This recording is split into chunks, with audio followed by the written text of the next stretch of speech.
पतितानां पावने वैष्णवेभ्यो नमो नमः। नमो महावदन्याय कृष्णा प्रेम प्रदाय ते कृष्णाय कृष्णाय चतुर्नाम गौरतिशे नमः। नमो ब्राह्मणे देवाय गो ब्राह्मणे हिताय च जगदिताय कृष्णाय गोविंदाय नमो नमः। नमो विष्णुपादाय कृष्ण पृष्ठाय भूतले भक्ति वेदांत स्वामिनिति नामिने नमस्ते सरस्वते देवे गौरवाणी प्रचारिणे निर्विशेषा शून्यवादी पाश्चात देश तारिणे। जय श्री कृष्ण चैतन्य प्रभु नित्यानंद श्री अद्वैत गदाधर श्रीवासादि गौर भक्तविंद।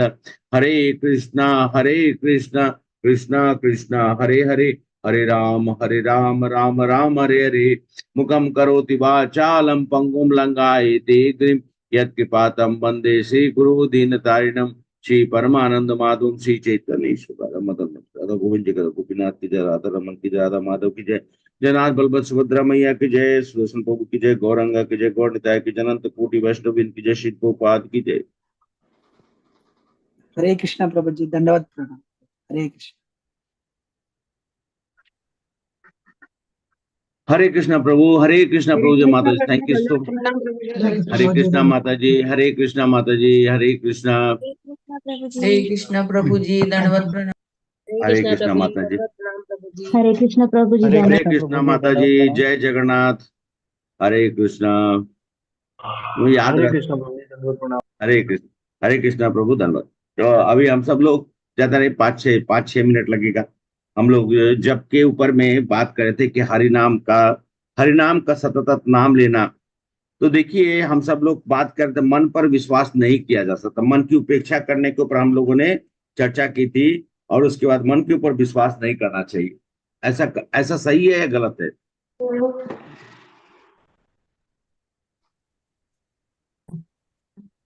सही ऐसा भी जो है, मैं गलत साबित होता है। कुछ जगह पर सही है, कुछ जगह नहीं है। हाँ, कभी ठीक है, कभी ठीक। शत्रु बनता है, कभी कभी मित्र बनता है। ओके। वैसे तो मन हमारे हमें कहा तो हमारे परम मित्र है या फिर परम दुश्मन है। किन देखिए, हम लोग कल बात कर रहे थे, सुखदेव गोस्वामी श्रीमद् भागवतम में कहते हैं कि हे राजन, बिल्कुल सत्य है। जिस प्रकार से हम सब लोग अपने मन को कैसे, अच्छा, मन को वश में करने के लिए, एक्चुअली में मन को वश में करना बहुत मुश्किल, किसी का भी। कोई भी आदमी कह देगा कि मैं मन को वश में कर लिया है। विरले कोई ऐसा व्यक्ति होगा, बड़े से बड़े महान आत्मा, उन लोगों ने, और ऐसे ऐसे आचार्यों से मैंने सुना हुआ है, मन की गति को कोई नहीं समझ सकता है। मन को इसलिए, और मन को अगर भटकने देंगे तो वो घातक है। कभी इधर कभी उधर, कभी उधर कभी इधर, कभी ऊपर कभी नीचे, कभी दाएं कभी, क्योंकि मन का तो कुछ है ही नहीं। वो तो क्लियर स्पेस है, वो कहीं से कहीं जा सकता है। देखिए, सुखदेव गोस्वामी जी कहते हैं, हम लोग कल सुने थे, कह रहे शंकर जी जैसे महान तपस्वी, उनका भी मन भटक गया जब उन्होंने मोहिनी स्वरूप देखा। तो सुखदेव गोस्वामी आगे बताते थे कि वह, अगर व्यभिचारिणी स्त्री पुरुष के बहकावे में आसानी से, कभी कभी हम अपने, आजकल हम लोग देखते हैं बहुत सारे ऐसे, बहुत सारे परिवार में या समाज में हम देखते हैं, कोई की रात को अचानक से कोई सोया हुआ उसको मर्डर कर देना, किसी का गला काट देना, किसी का कुछ कर देना, किसी को जहर दे देना। पति पत्नी के संबंध के बीच में, पति और पत्नी का संबंध को, जो सबसे पवित्र रिश्ता है, पवित्र रिश्ता इसलिए क्योंकि दो व्यक्ति अग्नि के सामने में भगवान को साक्ष्य मानकर जो है वो अग्नि का फेरा लेते हैं। उससे ज्यादा पवित्र इस दुनिया में और कुछ नहीं हो सकता है, लेकिन उस पवित्रता को भी वो लोग भंग कर देते हैं। अनेकों अवसर पर हम देखते हैं कि काम क्रोध लोभ जैसे शत्रुओं का आश्रय लेकर, और निश्चय ही हम अपने अंदर के योगी को मार डालते हैं। जो भगवान स्वरूप हमारे अंदर में, हमें अंदर से भगवान ने योगी बनाया है, लेकिन हम अपने योगित्व को ऊपर से उजागर नहीं करते। देखिए, मैं छोटा सा कहानी सुना देता हूँ। एक्चुअली में एक महाराष्ट्र में जना देवी एक माता थी, और ये उस समय की बात है जब नामदेव, भक्ति मूवमेंट में नामदेव का आप लोगों ने सुना है ना, हरे कृष्णा, नामदेव तो सुना है आप लोगों ने? हाँ, हाँ, नामदेव। तो हमारे उस समय में महान भक्त नामदेव जी रहा करते थे। ये जो जना देवी है, इनका जन्म एक्चुअली में कहा जाए तो कहने का है कि जन्म से कोई भी आदमी का हम लोग विचार नहीं कर, क्या भगवान कहते भी हैं कि मैंने वर्ण वर्ण अवस्था बनाई, लेकिन लोगों ने उसको प्रतिपालन करने के लिए उसका व्याख्यान ही उल्टा कर दिया। चतुर्वर्ण मया सिस्टम गुना कर्मा विभाग से, भगवान बोलते कि मैं उसको डिवाइड किया हूं, किससे? गुण और कर्म से। तो जना देवी का जन्म हुआ था। जो तेल निकालते हैं ना, हम लोग की तरफ में तेल निकालते हैं, उनको कहा जाता है कि उनको मतलब ऐसे कहा जाता, तेल से निकालने वाले को तेली कहा जाता है जैसे। तो उनके घर में जन्म हुआ।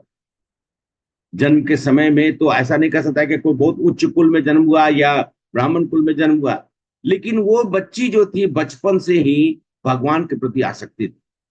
तो जना देवी जो है अपने पिता के साथ, एक बार का समय है, पिता अपने कार्य को संपूर्ण कर कर और उन्होंने सोचा कि चलो कुछ समय के लिए पंढरपुर जाते हैं, विट्ठल जी का दर्शन करते हैं, नामदेव का दर्शन करते हैं और वहां पर कुछ समय बिता कर आते हैं। पहले पहले लोग ऐसा हुआ करते थे, समय समय पर तीर्थ यात्रा करते थे और सज्जनों का, भक्तों का सम्मिश्रित होकर एक जगह बैठकर संग करते थे और गुरुओं से वचन सुनते थे।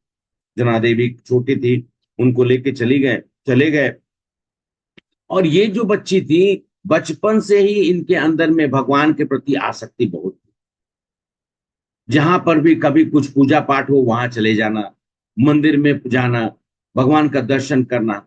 अपने पिता के साथ पंढरपुर पहुंची, पंढरपुर में कुछ दिन रही और नामदेव जी के जो जैसे कि एक व्यवस्था रखी हुई थी, जहां पर नामदेव जी आते थे, प्रवचन करते थे, लोगों को कथा कीर्तन करते थे, वहां पर ही इन लोग रुके। और रुकने के साथ साथ में हर दिन कथा कीर्तन हो। और ये जो जना देवी हैं, जब कीर्तन होता था तो ये खूब अच्छे से नृत्य करती थी। छोटी थी, नामदेव देखते थे उनको नृत्य करते हुए तो उनके चेहरे पे मुस्कान आ जाती थी, वो खुश हो जाते थे जब वो कीर्तन करते थे। और बाद में जब कथा करते तो बड़ी ध्यान से बैठ कर सुनते थे। फिर इनके पिता जना देवी की जो पिता हुए, एक दिन अचानक से उनको हुआ कि अब जो है वापिस लगा कि अब अपने कार्य करना, अपना अपना मतलब जी जो गृहस्थी है उसको चलाने के लिए उनको वापिस जाना है। उन्होंने सुबह सुबह अपने बेटी से कहा कि हे पुत्री, अब हम सब लोग को यहाँ से प्रस्थान करने का समय आ गया है। तो वो शांत हो गई, एकदम गुमसुम, चेहरा उदास हो गया। तो उन्होंने कहा कि क्या बात है, तुम यहाँ से जाना नहीं चाहती हो? तो बोले कि नहीं, मुझे, हे पिताजी से बोले, पिताजी मुझे नहीं जाने की इच्छा है यहाँ से। यहाँ पे भगवान का नाम का जप होता है, यहाँ भगवान के नाम का कीर्तन होता है, यहाँ पर भगवान की कथा होती है, मुझे यहाँ से जाने की। छोटी सी अबोध बालक बालिका, और उनके मन में जो है वो भाव भगवान के प्रति, क्योंकि वो अंदर से ही भगवान के नाम का जप करना शुरू कर चुकी थी। अब बेचारे बड़े दुविधा में पड़ गए कि छोटी सी बालिका को मैं किसका, और वो भी बालिका, किसके भरोसे छोड़ के जाए। तो उसी समय में नामदेव आते हैं, नामदेव जी आते हैं। तो नामदेव जी से उन्होंने बोले कि क्या बात है, तुम इतने परेशान क्यों हो? तो नामदेव जी से उन्होंने पूरी अपनी समस्या बताई कि ये जो जना है ये मुझसे साथ जाना नहीं चाहती, बोलती कि मैं यहीं रहूंगी। तो नामदेव जी ने कहा कि कोई बात नहीं है, तुम जाओ, ये पुत्री मेरी है और इसका संरक्षण मेरा है, जिम्मेवारी है, ये मेरे पास रहेगी। और वो वही रह गई। और कुछ समय के बाद नामदेव जी ने उनको दीक्षा दिया और वो अपना वहां पर जो कीर्तन का, कथा उथा, ये सब जो का, और बाकी वो सेवा करते रहती थी। समय आने पर नामदेव जी इस जगत को छोड़कर वापिस चले गए। तो इनका काम जो थोड़े दूर पर, आश्रम के थोड़े दूर पर कुछ जो घर बना था, उसमें से एक घर जो है जना देवी को दे दिया गया। तो जना देवी वहां रहती थी। और पहले क्या है, पहले क्या, अभी भी हम सब लोग यज्ञ के लिए वो उपल बोलते हैं, यहाँ पर क्या बोलते हैं उसको, कांडा बोलते हैं, या हम लोग उसको गोईठा बोलते हैं, क्या बोलते हैं उसको, जो गोबर का बनता है वो, तेलुगु में उसको पिडकल बोलते हैं। हाँ, पेडकल, पेडकल। तो वही वो उनका था कि सुबह अपना सब कुछ करके, ये सब करके बाद में आती थी तो गौशाला से सब लाकर, और उसके बाद पेटकलू जो है वो बना बनाकर, और क्या क्या, और जब कहती थी तो क्या बोलती थी, भजो भजो मन पांडुरंग विठला, पांडुरंग विठला, पांडुरंग विठला। ऐसा वो दिन भर उनका यही काम था। फिर अपना बीच में जब हो जाता था कुछ और काम, फिर बाद में निकालना। एक दिन बगल में कुछ लोग, पता है, एक स्त्री माता जी उनसे ईर्ष्या करती थी। और एक दिन उन्होंने देखा कि उनका जो पेडकालू है वो जो है सूख गया है, तो वो वहां से चोरी करके ले जाते, और ये उनको दिख जाता है। तो ये जाके बोलते कि ये मेरा है।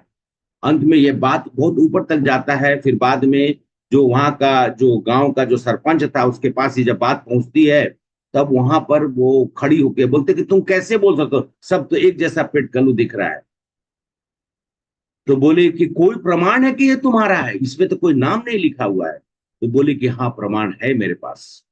इस पेडकलू जो है, जो इस मतलब जो गोईठा है या उपल है, जो मैं बनाया हूं, उसमें से हरि नाम का नाम निकलेगा, उसको उठा के आप सुन सकते हैं। वो आदमी आश्चर्यचकित, जो वहां बैठे हुए, तो बाकी लोग भी पहुंच गए थे। सरपंच का बोला था सब लोग आ जाइए। तो उसमें से एक व्यक्ति को ने कहा कि जाओ जरा देखो उठा के। तो जो उसमें से उपल जो जना देवी बनाई थी, जब उसको उठाए तो उसमें से पांडुरंग विठला, पांडुरंग विठला, ये उसमें से आवाज आ रही। वो हतप्रत होके खड़ा हो गया, सीधा बोला कि इसमें तो भगवान का नाम आ रहा है। ये है जप का, जप की कृपा और जप की महानता है कि जब मुंह से निकले तो एक निर्जीव से चीज में भी प्राण आ जाता है, उसमें से भी जो है भगवान का नाम निकलने लगा। ये थी हमारी जना देवी। तो ये मैंने आप लोग को जप का प्रभाव और जप का तप का जो बल है वो मैंने आप लोग को बताया। हरे कृष्णा प्रभु, प्लीज कंटिन्यू प्रभु। Hare Krishna. Hare Krishna Prabhu, Dandavat Pranam. Thank you so much, Prabhu, for wonderfully narrating the story of devotee. Hare Krishna Prabhu, Dandavat Pranam. Can anyone please confirm me? Is my voice and video is clear? Yes, Prabhu, you are audible, little low.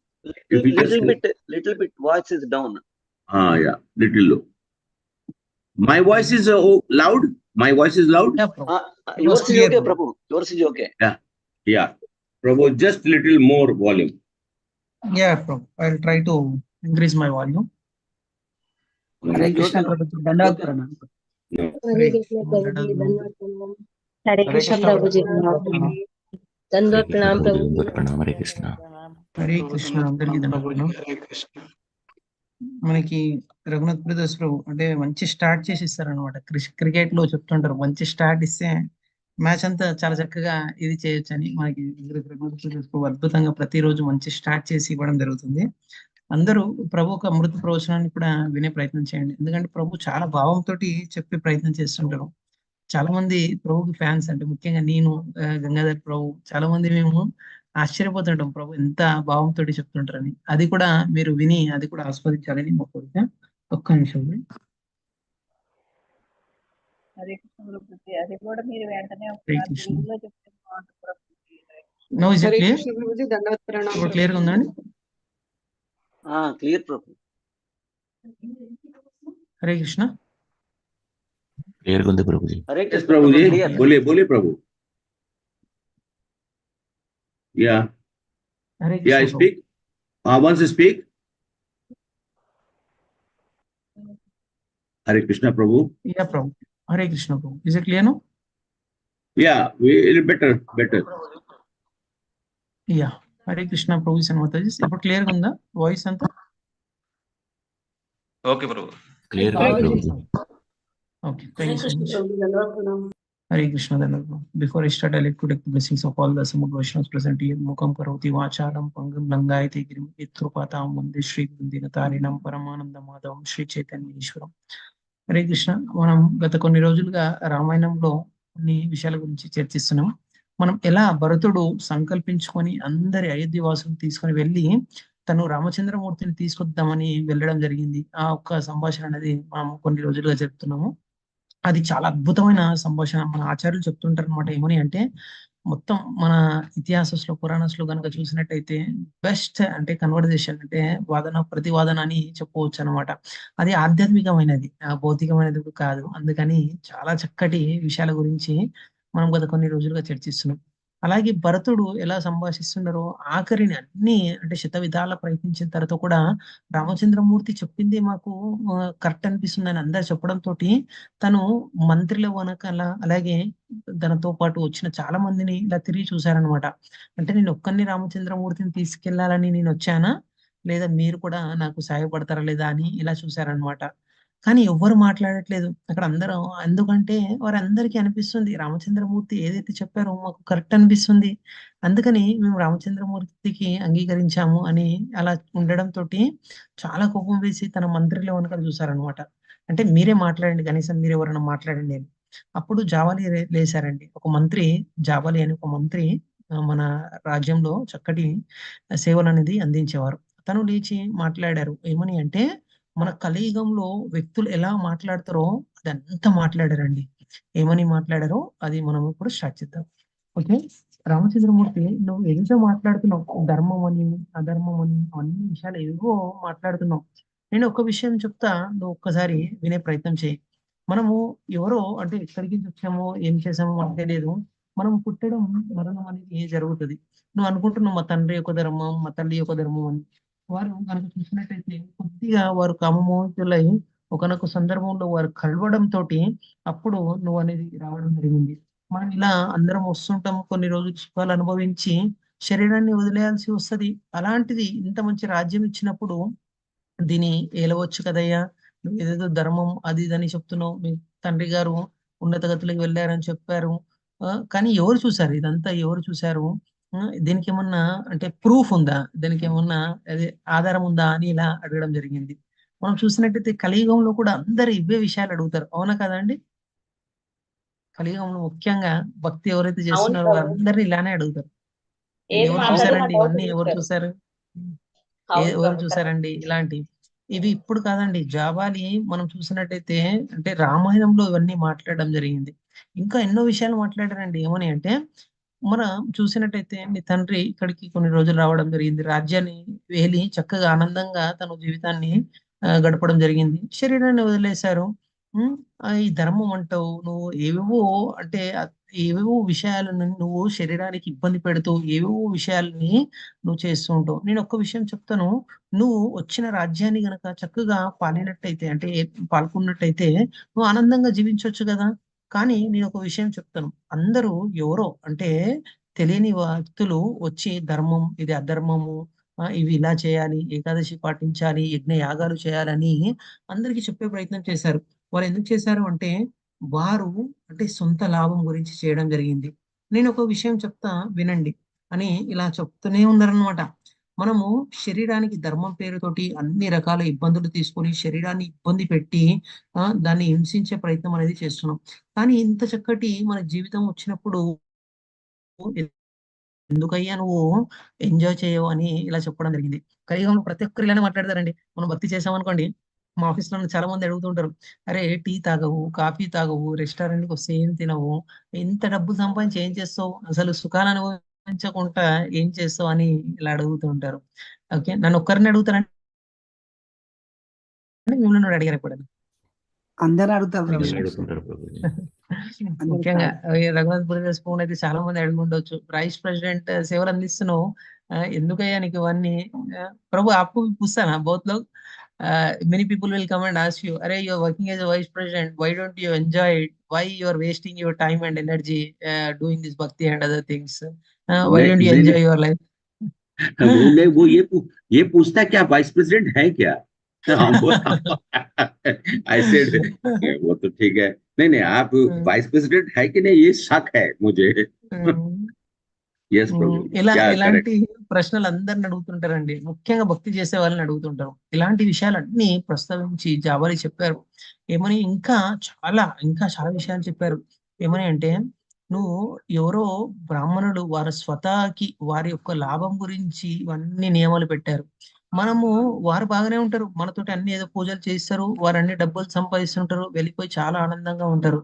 మనకి ముఖ్యంగా కలియుగంలో ఒక అపోహం ఏమని అంటే మనం ఏదైనా ఫంక్షన్లు చేసి లక్షలు ఖర్చు పెడతామండి. అంటే ఒక ఫంక్షన్ చేయడానికి ఒక 10 లక్షల దాకా ఖర్చు పెడుతుంటారు.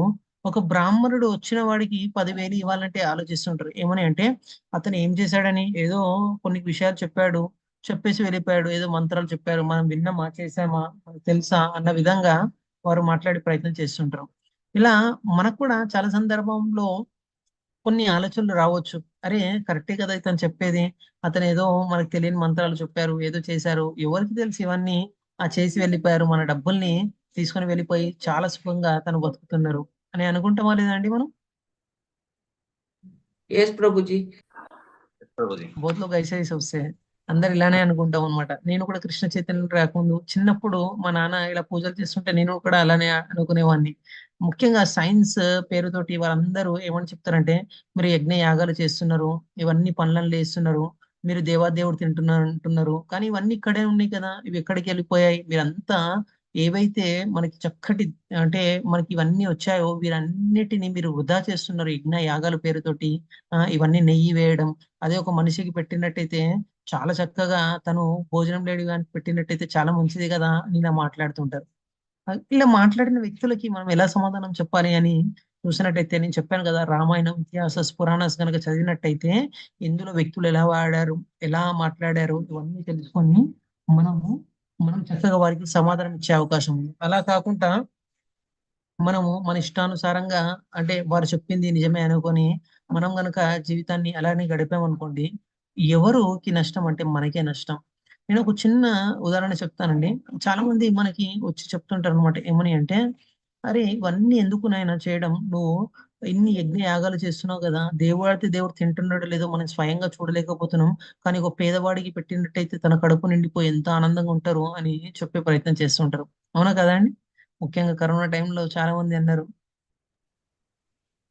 ఎస్ ప్రభు హరే ఎస్ కృష్ణ. ప్రభు. ఎస్ ప్రభు. అందరినీ ముఖ్యంగా అంటే ఎక్కడ ఎలాంటి సందర్భంలో వృధాలు అయిపోయినా కూడా వాళ్ళకి సందర్భం అంటే అది దాన్ని పట్టించుకోరు. కానీ ముఖ్యంగా భక్తి మార్గంలో భక్తి దగ్గరికి వచ్చారనుకోండి, ఇలాంటి విషయాల్ని ప్రతి ఒక్కరిని నొక్కి నొక్కి కుచ్చి కుచ్చి అడిగే ప్రయత్నాలు చేస్తుంటారు. నేను చెప్పాను కదా, మీరు రామచంద్రమూర్తి అలాగే వశిష్ఠముని మొత్తం మాటలు వినండి, అప్పుడు మనం నిర్ధారించవచ్చు అనమాట. అంటే ఇలాంటి వ్యక్తులకు ఎలా సమాధానం చెప్పాలి. తను అడుగుతున్నాడండి, జాబాలి అడుగుతున్నాడు ఏమని అంటే, తను చెప్తున్నారు ఎవరో చాలా తెలివిమంతులు ఇలాంటి నియమాలు అన్ని పెట్టేసి వారు డబ్బులు సంపాదిస్తున్నారు, వారు చక్కగా జీవితాన్ని అనుభవిస్తున్నారు, నీవు ఇంత కష్టపడి ఎంత కష్టపడి ఇవన్నీ చేసినవి అతనికి పెట్టేసి అతను చాలా ఎంజాయ్ చేస్తున్నాడు. ఆ నువ్వు మీ నాన్నకి ఇప్పుడు మీ నాన్నగారు చనిపోయారు అనగానే పిండం పెట్టావు, అలాగే దర్బలు అక్కడ పెట్టావు, ఓకే, ఇవన్నీ ఇక్కడనే ఉన్నాయి కదా. నువ్వు అనుకుంటున్నావు మీ నాన్నగారికి అంటే ఉన్నత గదిలో వెళ్ళారు, మా నాన్నగారిని ఆఖరి తీరుతుంది అంటున్నావు, ఇవన్నీ ఇక్కడనే ఉన్నాయి కదా, అతనికి ఎలా వెళ్ళాయి నాకు నిరూపించి చూపెట్టు అన్నాడు. ఇప్పుడు కదండి, అంటే నేను చెప్పాను కదా, రామాయణంలో జాబాలి ఇలా అడుగుతున్నారు అంటే కలియుగంలో ఎలాంటి మనుషులు ఉంటారో అని తనే చెప్పే ప్రయత్నం చేస్తున్నారు. తను ఇంకో విషయం చెప్పారు ఏమని అంటే, నీ కళ్ళ ముంగట ఉన్నది నువ్వు చూస్తున్నదే నమ్ము, మిగతావన్నీ నమ్మాల్సిన అవసరం లేదని చెప్పడం జరిగింది. ఒక్క నిమిషం.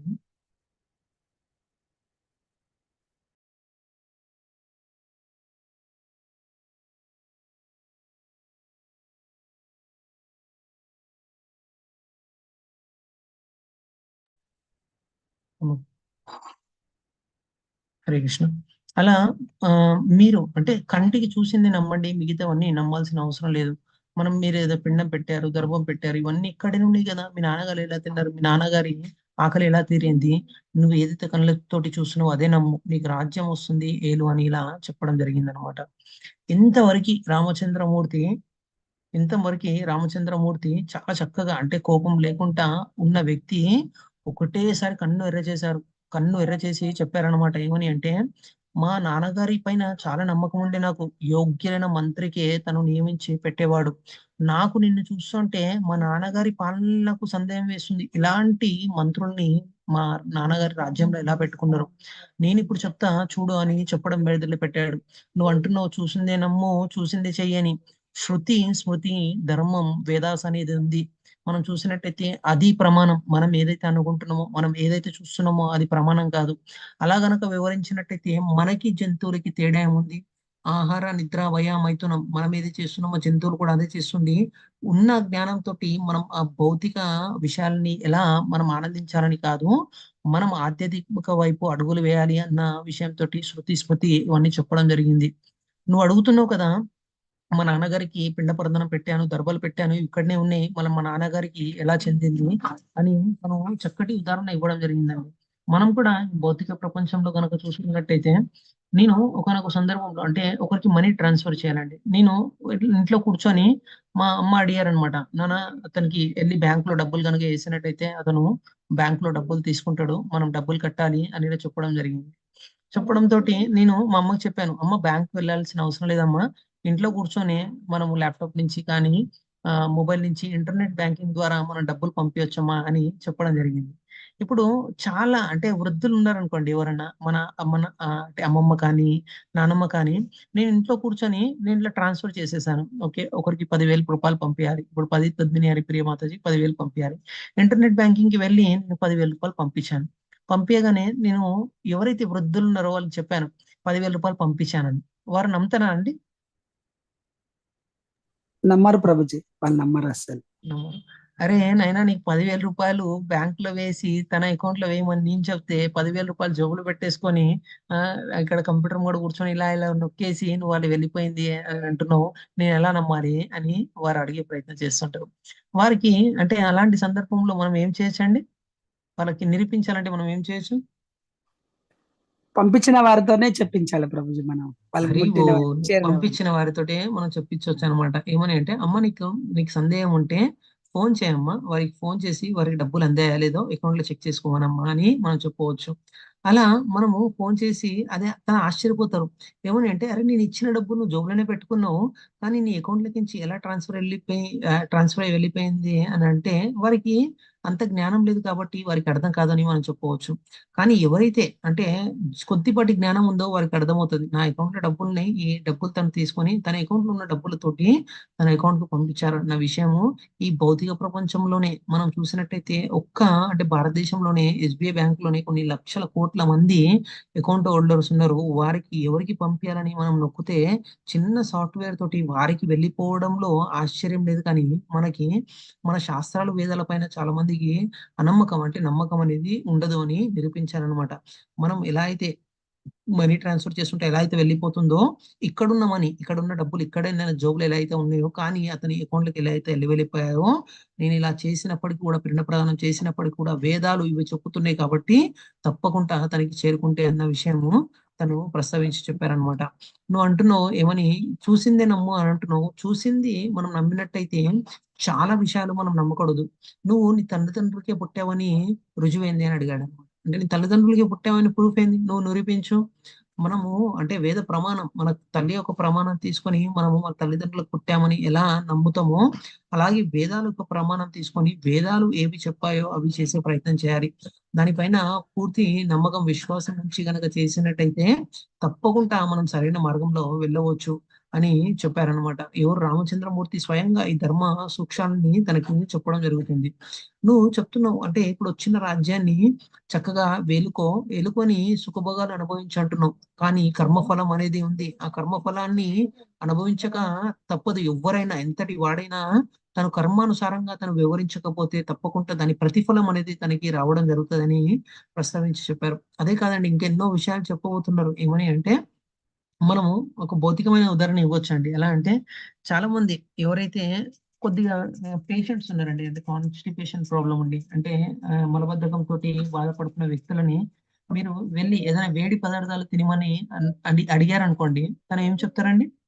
ఉదాహరణ నువ్వులు తిను, లేదంటే ఇలాంటివి తిను అని చెప్తే తను ఏమంటారు? తింటారా అండి? సరే ఇచ్చేసారు కదా అని తింటారా తను? తిన్నారు ప్రభుజీ. ఎందుకు తిన్నారు? ఆల్రెడీ వేడి ఉంది కదా, ఇవన్నీ ఆల్రెడీ అవన్నీ ట్రై చేస్తున్నారు వాళ్ళు. ఆల్రెడీ అన్ని ట్రై చేశారు. నేను చెప్పానండి, ఉదాహరణగా ఎవరు కూర్చున్నారు, నేను తను చెప్పాను అనమాట, ఎవరు చూసారు ఇవన్నీ, నువ్వు తిను, ఏం కాదు, నేను చెప్తాను కదా, డాక్టర్లు అందరూ అలానే చెప్తారు, నువ్వు తిను అని చెప్పాను అనుకోండి, తింటాడు తను. తిన్నప్పుడు ఏమైనా అవుతుందా అండి? ప్రాబ్లం ఎదురవుతుంది కదా ప్రభుజీ. ఏమవుతుంది? ప్రాబ్లం తిన్న తర్వాత ఏం కాదు కదా, నేను తినిపిస్తాను, ఇప్పుడు మీకు తినిపిస్తాను. మనం ప్రాబ్లం వస్తుంది ప్రభు, దాని వల్ల ఎఫెక్ట్ అవుతుంది. బాధపడి వాడు పేషెంట్ కదా, చెప్పడం ఎవరైనా చెప్పచ్చు. ఒక చిన్న సంభాషణ జరిగిందండి, అది మీకు చెప్పే ప్రయత్నం చేస్తాను. ఇద్దరు స్నేహితులు రెస్టారెంట్కి వెళ్ళారు. రెస్టారెంట్కి వెళ్ళిన తర్వాత తను ఏదో చికెన్ ఆర్డర్ చేశారనమాట. ఆర్డర్ చేస్తుంటే తను చెప్పాడు, అరే నాకు పైల్స్ ప్రాబ్లం ఉంది, నేను తింటే చాలా వేడి చేసి ఉదయాన్నే చాలా ఇబ్బంది అవుతుంది నాకు, డాక్టర్ తినొద్దని చెప్పాడు అని తను చెప్పాడు అనమాట. తను చెప్తున్నాడు తినే ఏదో డాక్టర్ చేసినట్టు. డాక్టర్లు అలానే చెప్తారండి, అన్ని అవే చెప్తారు, వాళ్ళకి తెలిసినట్టే చెప్తారు. ఏం కాదు నువ్వు తిను, నేను చెప్తున్నా కదా ఏం కాదు నువ్వు తిను అని చెప్పి తను తినిపించే ప్రయత్నం చేశాడు. తిన్న తర్వాత తను అడుగుతున్నాడు అనమాట, తిన్నావు కదా ఏమైనా అయిందా, చూడు ఏం కాలే కదా, నేను చెప్తున్నా, అరే నువ్వు నమ్ము, నేను చెప్పింది చెయ్యి అని ఇలా చెప్పే ప్రయత్నం చేశాడు. చేసిన తర్వాత తను అనుకున్నాడు, అరే తిను కరెక్టే చెప్పాడు కదా అని తను వెళ్ళి నిద్రపోవడం జరిగింది. నిద్రపోయి తెల్లారి అంటే మనము మనల్ని విసర్జించడానికి వెళ్ళినప్పుడు తను ఇబ్బంది పడుతూ తన మిత్రుడిని ఎలా తిట్టుకున్నాడంటే, వీడి ముఖం వీడేదో డాక్టర్ లాగా నాకు చెప్పాడు, వీని సలహా విన్నను, నా అంత మూర్ఖుడు ఉండడు, నేను ఇప్పుడు కష్టాన్ని అనుభవిస్తున్నా అని ఎలా అయితే తిట్టుకుంటాడో, మనకి కర్మఫలం అనేది చాలా సందర్భంలో అంటే ఇమ్మీడియట్ గా రాకపోవచ్చు అండి, కానీ కర్మఫలం అనేది తప్పకుండా మనకి రావడం జరుగుతుంది అని ఇలాంటి విషయాలు అన్ని ధర్మ రహస్యాలు అన్ని తనకి జాబాలికి చెప్పారు. అలా జాబాలికి చెప్పి చాలా ఆగ్రహంతో ఉన్న తన్ని చూసి ఆ జాబాలి భయపడిపోయారండి. యాక్చువల్ గా జాబాలి భయపడిపోయినప్పుడు అప్పుడు విశ్వామిత్రుడు వచ్చి చెప్పారనమాట. విశ్వామిత్ర ముని వచ్చి చెప్పారు ఏమని అంటే, జాబాలి చాలా చక్కటి వ్యక్తి, కానీ ఈ విధంగానైనా నువ్వు వచ్చి రాజ్యాన్ని వెళ్తావు, అలాగే నువ్వు ఇంత ధర్మం మాట్లాడుతున్నావు కదా, అంటే ఎదుటి వ్యక్తులకి తెలియచేయాలి. ఇక్కడ ఉన్న చాలా మంది సభలో ఉన్న వ్యక్తులకి చాలా మందికి ఇలాంటి అపోహలు ఉన్నాయి, మీరు ఇలాంటి అంటే పిండ ప్రదానం ఇలా దర్భలు పెట్టి ఇలా చేస్తుంటే ఇక్కడ ఉన్న వ్యక్తులకి ఇలాంటి అనుమానాలు రావద్దన్న ఉద్దేశంతో మీ నుంచి గనక ఇలాంటి వాక్కులు వచ్చాయనుకో, వారు నమ్మి తప్పకుండా వారు జీవితాన్ని సరైన మార్గంలో నడుపుతారన్న ఉద్దేశంతో తను అలా మాట్లాడారు. కానీ తన మనసు అటువంటిది కాదు అని తన గురించి చెప్పారనమాట. అంటే రామచంద్రమూర్తి పైన ఎంత ప్రేమ చూడండి, ఏదో విధంగా అతన్ని తీసుకువెళ్దామన్న ప్రయత్నం అనేది చేస్తున్నారు. ఎప్పుడు వశిష్ఠముని ఆఖరణ మాట్లాడారు ఏమని అంటే, నేను అంటే నేను ఒక్క విషయం చెప్తా, నీకు నచ్చినట్టయితే నీకు నేను చెప్పిన కారణం సరైనది అనిపిస్తే నువ్వు వచ్చి రాజ్యం అనేది వేలవచ్చు అని చెప్పారనమాట. ఇప్పుడు భరతుడు ఏదైతే చెప్తున్నారో అంటే అతను ధర్మం గురించి చెప్తున్నారు, అంటే పెద్దలు వచ్చి రాజ్యాన్ని వేలాలి అన్న విషయం ఏదైతే చెప్తున్నారో చాలా వాస్తవం. అది నీకు గనక అంటే సరైనది అనిపిస్తే నువ్వు వచ్చి రాజ్యం ఏలు అని ఇలా చెప్పడం జరిగింది. అంటే చూసినట్టయితే మనము బ్రహ్మ నుంచి అండి, అంటే తను చెప్పారనమాట, మనకి ఇచ్చిన శాస్త్ర ఇతిహాస పురాణస్ లో అన్ని సందర్భంలో అంటే బ్రహ్మ నుంచి ఇక్కడ మీ భరత అంటే రాజ్యం నుంచి కనుక అన్ని చూసుకున్నట్టయితే నాబాగా అందరూ అంటే ఎవరైతే మీ వంశస్థులు ఎవరైతే వచ్చారో అందరూ అందరినీ నేను చూశాను, అందరినీ నేను గమనించాను, ఎవరైతే పెద్ద కొడుకు ఉన్నాడో తనే రాజ్యం ఏలాడు. నీకు ఈ విషయం సరైనది అనిపిస్తే వచ్చి నువ్వు రాజ్యం ఏలు అని ఇలా వశిష్ఠముని చెప్పారండి. చెప్పడంతో మనకు అనిపించవచ్చు అంటే వశిష్ఠముని గురువు కదా, గురువు చెప్పారు కదా, తప్పకుండా ఇప్పుడు రామచంద్రమూర్తి అంగీకరించి వచ్చి రాజ్యం వెళ్తారేమో అని మనం అనుకుంటాం. కానీ ఇప్పుడు రామచంద్రమూర్తి మాట్లాడతారు, తను మాట్లాడుతూ చెప్పారనమాట, మీరు చెప్పింది చాలా అంటే కరెక్ట్ చెప్పారు. కాకపోతే అంటే నేను ఒక ధర్మాన్ని పాటిస్తున్నా, అంటే పుత్ర ధర్మాన్ని నేను పాటించవలసి వస్తుంది.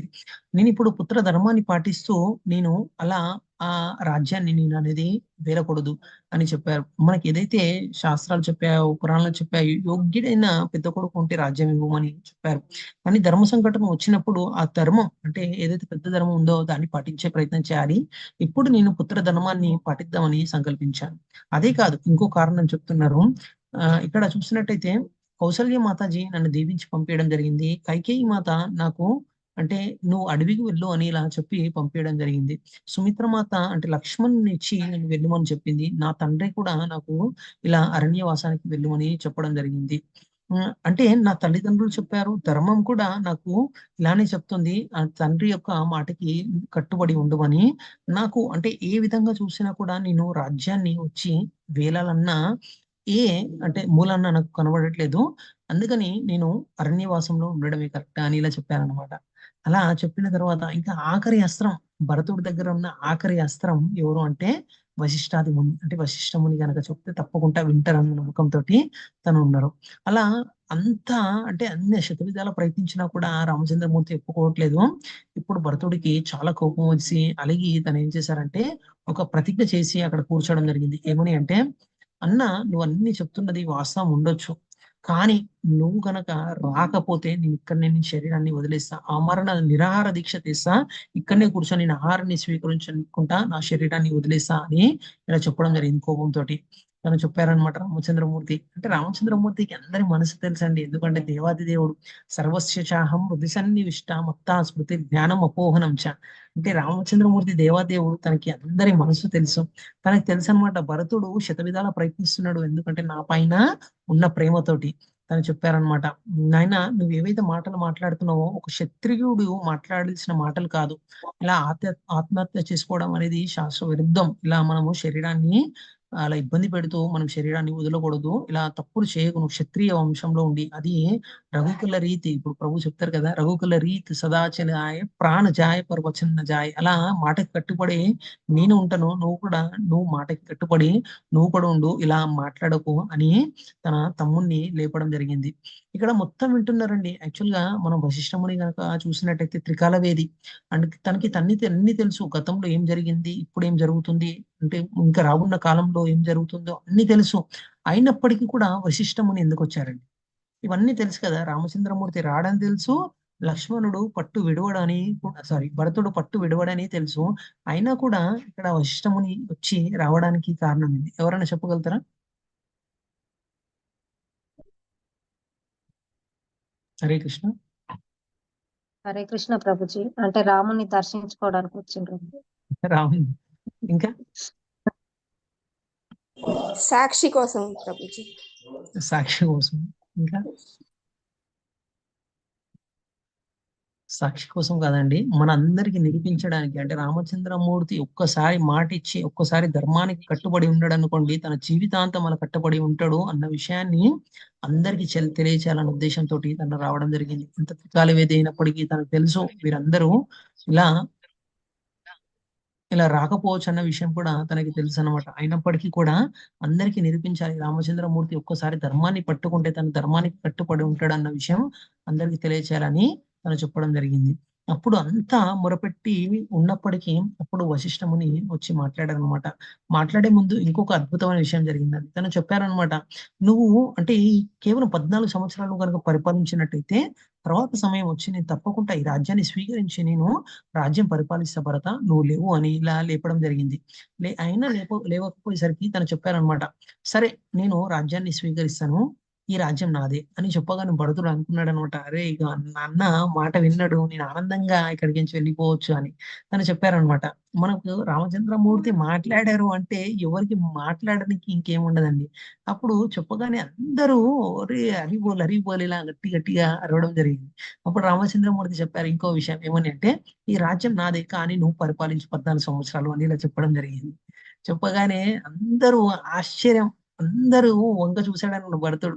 అప్పుడు అందరు చెప్పారు, అక్కడ వశిష్ఠాది మునులు ఋషులు అందరూ రాజ్య ప్రజలు మంత్రులు అందరు చెప్పారు, మాకు రామచంద్రమూర్తి ఏది చెప్పారో అది చాలా ధర్మం అనిపిస్తుంది, మీరు చెప్పింది తప్పని మేము అనట్లేదు, కానీ రామచంద్రమూర్తి ధర్మానికి కట్టుబడి ఉన్నాడు కాబట్టి తను అరణ్యానికి తను వెళ్లాల్సిందే అని ఈ సంభాషణ చెప్పారండి. చెప్పిన తర్వాత తనకి ఏం చేయాలో తెలియని పరిస్థితిలో అక్కడ నేను చెప్పాను కదా, వశిష్ఠాది ముని భరతుడు కూడా తెలుసు అనమాట రామచంద్రమూర్తి రాడు అని. వారు పాదుకలు తీసుకొని రావడం జరిగింది. ఆ పాదుకలు తీసుకొని వచ్చి ఆ పాదుకలు అన్నగారికి వేసిన తర్వాత ఆ పాదుకలు తన తలపైన పెట్టుకొని ఈ రామచంద్రమూర్తి పాదుకలు రాజ్యం వేలుతుంది అన్న విధంగా నేను రాజ్యం వేలుతా అన్నా, నా రాజ్యంగా నేను వేలను అని తన దగ్గర ఆశీర్వాదం తీసుకొని అక్కడికి నుంచి వెళ్ళిపోవడం జరిగింది. అక్కడ వెళ్ళిపోవడమే కాదండి, అక్కడ వెళ్ళిన తర్వాత తను అయోధ్యకి వెళ్ళి తన రాజ్యాన్ని పరిపాలించలేదు. తను ఎక్కడికి వెళ్ళి రాజ్యాన్ని పరిపాలించారు ఎవరైనా చెప్పగలుగుతారండి? నంది గ్రామం ప్రభుజీ. నంది గ్రామానికి వెళ్ళి పొలిమేరలో తను ఏం చేశారు అంటే తన రాజ్యానికి వెళ్ళి సింహాసనం పైన తన అన్నగారి యొక్క పాదాలు అంటే పాదచిహ్నాలు అక్కడ పెట్టేసి పాదరక్షకులు అక్కడ పెట్టేసి తను రామచంద్రమూర్తి యొక్క రాజ్యం అని చెప్పడం జరిగింది. అలాగే అంటే ఊరి అవతల ఉన్న నంది గ్రామానికి వెళ్ళి తను అక్కడ రాజ్య పరిపాలన అక్కడి నుంచి చేయడం జరిగింది. రామచంద్రమూర్తి ఏవైతే దుస్తులు వేసుకున్నారో తను కూడా అదే దుస్తులు వేసుకున్నారు. రామచంద్రమూర్తి ఎట్లయితే చిల్లెడు పాటలతోటి జటలు కట్టుకున్నాడో తను కూడా అలానే కట్టుకోవడం జరిగింది. రామచంద్రమూర్తి యొక్క పరిపాలించే అయోధ్య తను 2-3 రెట్లు ఎక్కువ చేసేస్తారంట. అంటే మొత్తం అంటే దాదాపు భారతదేశం మొత్తము తనే పరిపాలించే విధంగా తను ఆ రాజ్యాన్ని పెంచడం జరిగింది. కానీ ఇంకొక విషయం మనం చూడాలండి, తను 14 సంవత్సరాల్లో ఒక్కసారి కూడా ఊహ కూడా తను అనుకోలేదన్నమాట. ఈ రాజ్యాన్ని నేను వెళ్తాను, కొన్ని రోజుల తర్వాత నేనే వెళ్తానేమో అన్న భావన తనకి రాలేదు. తన అన్నగారు నేలపైన పడుకుంటున్నారని తను కూడా నేల మీద పడుకోవడము ప్రారంభించారు. తను ఆలోచించారనమాట, మా అన్నగారు నేలపైన పడుకుంటే నేను నేలపైన పడుకుంటే ఎలా అని కొద్దిగా తవ్వేసి కింద పడుకోవడం జరిగిందండి తను. అంటే ఎంత అంటే అన్నతమ్ముల యొక్క భావం ఎంత అద్భుతంగా ఉందో మనం చూడవచ్చు అనమాట. ఒక్క చిన్న చిన్న ఇల్లుల గురించి, చిన్న చిన్న ఆస్తుల పాస్తుల గురించి ఇవాళ రేపు మనం ఎంతో మంది దెబ్బలాడుకోవడం చూస్తుంటాం. కానీ రామచంద్రమూర్తి భరతుడు, లక్ష్మణుడు, శత్రుఘ్నుడు యొక్క అన్నదమ్ముల అనుబంధం ఎటువంటిది అంటే అయోధ్యని నేను వేలను అనే స్థితికి తను వెళ్ళడం జరిగింది. అదే కాదండి, నేను చెప్పాను కదా, భరతుడు 14 సంవత్సరాల్లో ఊహాతీతం ఒక్కసారి కూడా తను అనుకోలేదు.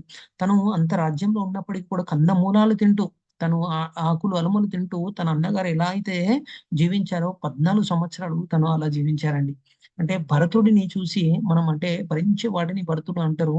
అది మనం నేర్చుకోవచ్చు అండి. అంటే అన్నతమ్ముల అనుబంధం ఎటువంటిది మనకు తెలియాలంటే, పిల్లలకి తెలియాలంటే మనం ఇలాంటి రామాయణం ఇతిహాసాల గురించి పిల్లలకి నేర్పించామనుకోండి, తప్పకుండా అలాంటి స్థాయికి మనం కూడా వెళ్ళవచ్చు. నేను ఒక చిన్న ఉదాహరణ చెప్పి ముగించే ప్రయత్నం చేశానండి. మనం కూడా చాలా సందర్భంలో చెప్తుంటాం అనమాట. ఏమని అంటే, ఇల్లు ఇల్లంటావు ఉల్లాసపడతావు, ఇల్లు ఇల్లంటావు ఉల్లాసపడతావు, నీ ఇల్లు ఎక్కడో తెలుసా, నీ ఇల్లు ఎక్కడో తెలుసా, అల్లంత దూరాన వల్లకాటులోన, అల్లంత దూరాన వల్లకాటులోన, నీ ఇల్లు ఉన్నదే మనసా, నీ ఇల్లు ఉన్నదే మనసా, ఆలు బిడ్డలనుచు అన్న తమ్ములనుచు, ఆడు బిడ్డలనుచు అన్న తమ్ములనుచు, గుస్తీలు పడబోకే మనసా, గుస్తీలు పడబోకే మనసా, ఇల్లు ఇల్లంటావు ఉల్లాసపడతావు, ఇల్లు ఇల్లంటావు ఉల్లాసపడతావు, నీ ఇల్లు ఎక్కడో తెలుసా, నీ ఇల్లు ఎక్కడో తెలుసా. అంటే నీ ఇల్లు ఎక్కడ అని ఎందుకు చెప్పారంటే, నీ ఇల్లు అంటే నా ఇల్లు అనుకొని ఈ శరీరం అనుకుంటది. ఈ శరీరం అనుకున్నది ఇల్లు ఎక్కడ ఉంటదంటే అల్లంత దూరాన వల్లకాటులోన నీ ఇల్లు ఉన్నదే మనస. అంటే ఈ శరీరం యొక్క ఇల్లు ఎక్కడుందంటే ఆఖరిన తన ఇల్లు అనేది అక్కడ శ్మశాన వాటిక దగ్గర ఇల్లు ఉంటదని మరిచిపోయి మనము అన్నతమ్ముల అంటే నేను చెప్పాను కదా, అన్నతమ్ములనుచు ఆడుబిడ్డలనుచు గుస్తీలు పడబోకే మనస. అంటే మనం వాస్తవాన్ని తెలుసుకొని మనం ఆధ్యాత్మిక వైపు మనం కనుక అడుగులు వేసినట్టయితే తప్పకుండా మనం దేవాదేవుని చేరుకోవచ్చు. ఇలాంటి సంభాషణ విని కనీసం మన అన్నదమ్ముల యొక్క అనుబంధం పెరిగి చక్కగా ఆధ్యాత్మిక విషయంలో మనము సమయం వెచ్చించాలని మనస్ఫూర్తి కోరుకుంటున్నాను. హరే కృష్ణ. క్షమించాలి, పొరపాటున ఎవరన్నా నా మాటల వల్ల నప్పించండి. హరే కృష్ణ. హరే హరి కృష్ణ. బోల్ ప్రభుజీ, హరి బోల్. హరే కృష్ణ ప్రభుజీ, హరి హరి బోల్. హరి బోల్ క్షమించాలి. ప్రభుజీ, హరి హరి బోల్ ప్రభుజీ. హరి బోల్ ప్రభు. హరి బోల్ ప్రభుజీ, చాలా బాగా నాకు చెప్పారు. హరి బోల్ ప్రభుజీ, హరి బోల్. నాకు పాట పాడడానికి రాదండి, ఏదో ప్రయత్నించాను. పాడారు. హరే ఈ పాట బాగా పాడతారు ప్రభుజీ మీరు. చాలా సార్లు చాలా బాగా పాడతారు ప్రభుజీ.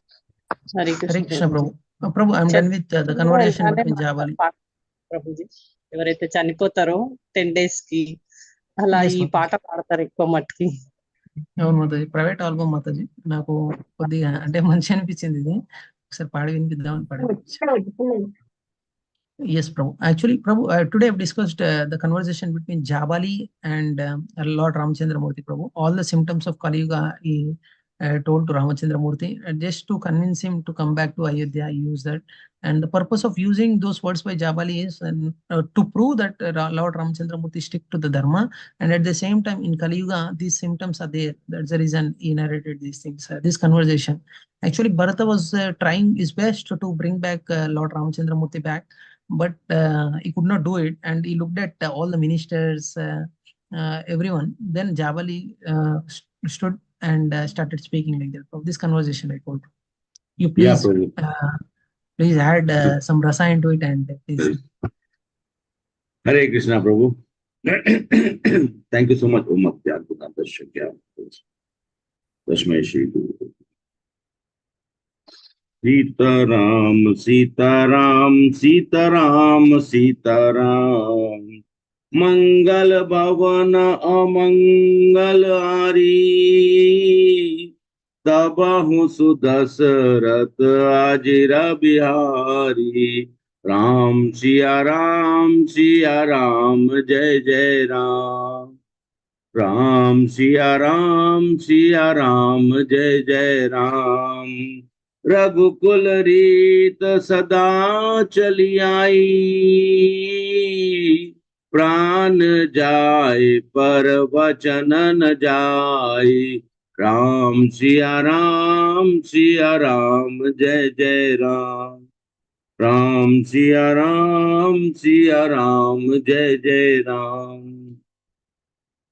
मनु प्रसन्न करे सकचहु तजी, कहूँ करहूँ सोई आजो। सत्य संद रघुवर बचन, सोनिभा सुखी समाजो।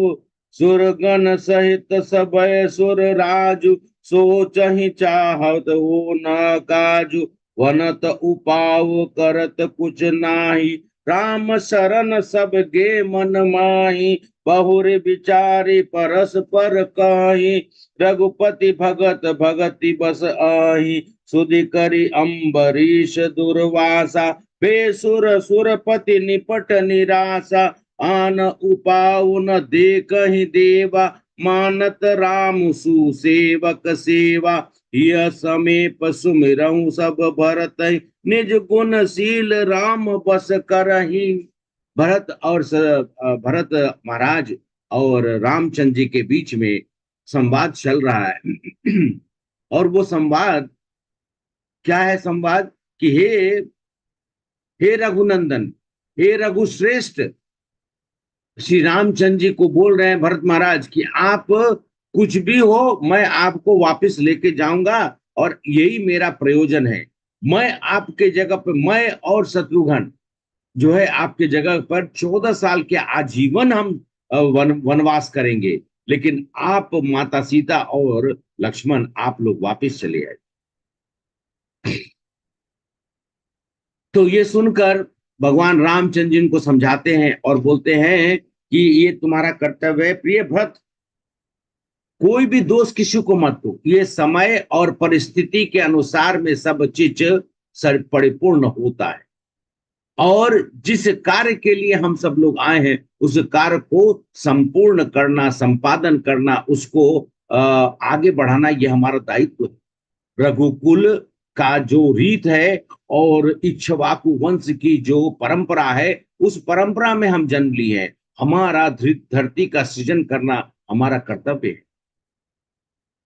और फिर भरत तुम अयोध्या वापस लौट जाओ और पिता के जो वचन को अखंड रखो, क्योंकि उन्होंने हमें वचन लिया है और वो वचन पालन करने का धर्म तुम्हारा, क्योंकि तुम भी उनके पुत्र हो, तुम्हारा भी है। जैसे मेरा धर्म है अपने पिता के वचन को पूरा करना, रघुकुल के रीत को तुम्हारा भी धर्म है पूरा करना। ये तुम्हारा उत्तरदायित्व है। भले ही केवल क्यों ना वो तुम्हें मेरे वन जाने के प्रति तुम्हारी अंदर से जो पीड़ा हो रही है, उसको मैं बस अपने स्नेह से भर सकता हूं, मैं तुम्हें स्नेह दे सकता हूं और मैं तुम्हें बोल सकता हूं कि मैं वन जा रहा हूं अपने इच्छा से। उसके पश्चात ऋषि जाबाली बोलना शुरू करते हैं। राम राजा चित वैभव का सुख भोगने और इंद्र सुख को इच्छा जागृत करके अयोध्या लौटने के विचार से जवाली नास्तिकवाद के दर्शन को इस प्रकार समझाने लगते। जवाली जो है श्रेष्ठ ऋषियों में से हैं। हे राजकुमार, जीव वीर और अंडाणु के सहयोग के फल से अतिरिक्त और कुछ भी नहीं। जीव समझा रहे हैं, मायावाद का फिलॉसफी समझा रहे हैं भगवान राम। किसको समझा रहे हैं? भगवान को। कि जीव जो है वो कहते हैं कि जो मैथुनी जो सृष्टि है, जो ब्रह्मा जी ने मनु महाराज को दिया था, शत्रुपा को दिया था, उसमें उन्होंने क्या कहा? कहते हैं कि जीव का जन्म मात्र भौतिक कारण है और वो संयोग वश से जीव का वीर और अंडाणु मतलब अंड, मतलब कहने का मतलब अंड से जो जो प्रकट होता है वो मात्र है और उसके अलावा कुछ भी नहीं है। लेकिन भगवान के बारे में ये सब चीजों को भगवान चुपचाप सुन रहे हैं। वास्तव में जीव का निर्माण अणु के कणों के संयोग मात्र से होता है। मृत्यु मृत्यु के पश्चात पुनः धूल कण बन जाता है, मतलब धूल या धूल का जो कहते हैं जिसको हम लोग रज बोलते हैं, धरती का रज बनकर वो खत्म हो जाता है। अतः प्रत्येक, क्योंकि हम हमारे संस्कृति में क्या है, हम सब लोग सनातन धर्म में अपने पंचभूत का शरीर को अंततः जिससे प्रकट हुआ था उसमें विलीन कर देने की प्रथा है। हमारा जो अंत में जो अंश बन जाता है उसको यहाँ तक कि जल में प्रवाह कर दिया जाता है। जल, वायु, धरती, अग्नि और कहने का मतलब कि आसमान, ये आकाश, ये पंच तत्व को आकाश में धुआं, अग्नि प्रवाहित, सब जगह सबको पंचभूत का शरीर चलाता, उसी को जवाली जी यहाँ पे करें। अतः प्रत्येक वस्तु अणु के सहयोग से अतिरिक्त और कुछ भी नहीं है।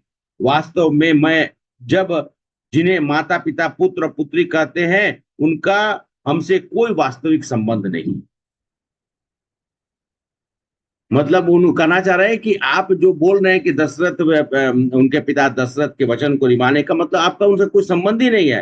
राम, आप अपने तथाकथित जो आपने अपने पिता के बारे में बोल रहे हैं, इतनी पीड़ा क्यों सह रहे हो आप? उन्होंने बोल दिया, आप क्यों चले आए हो वन में?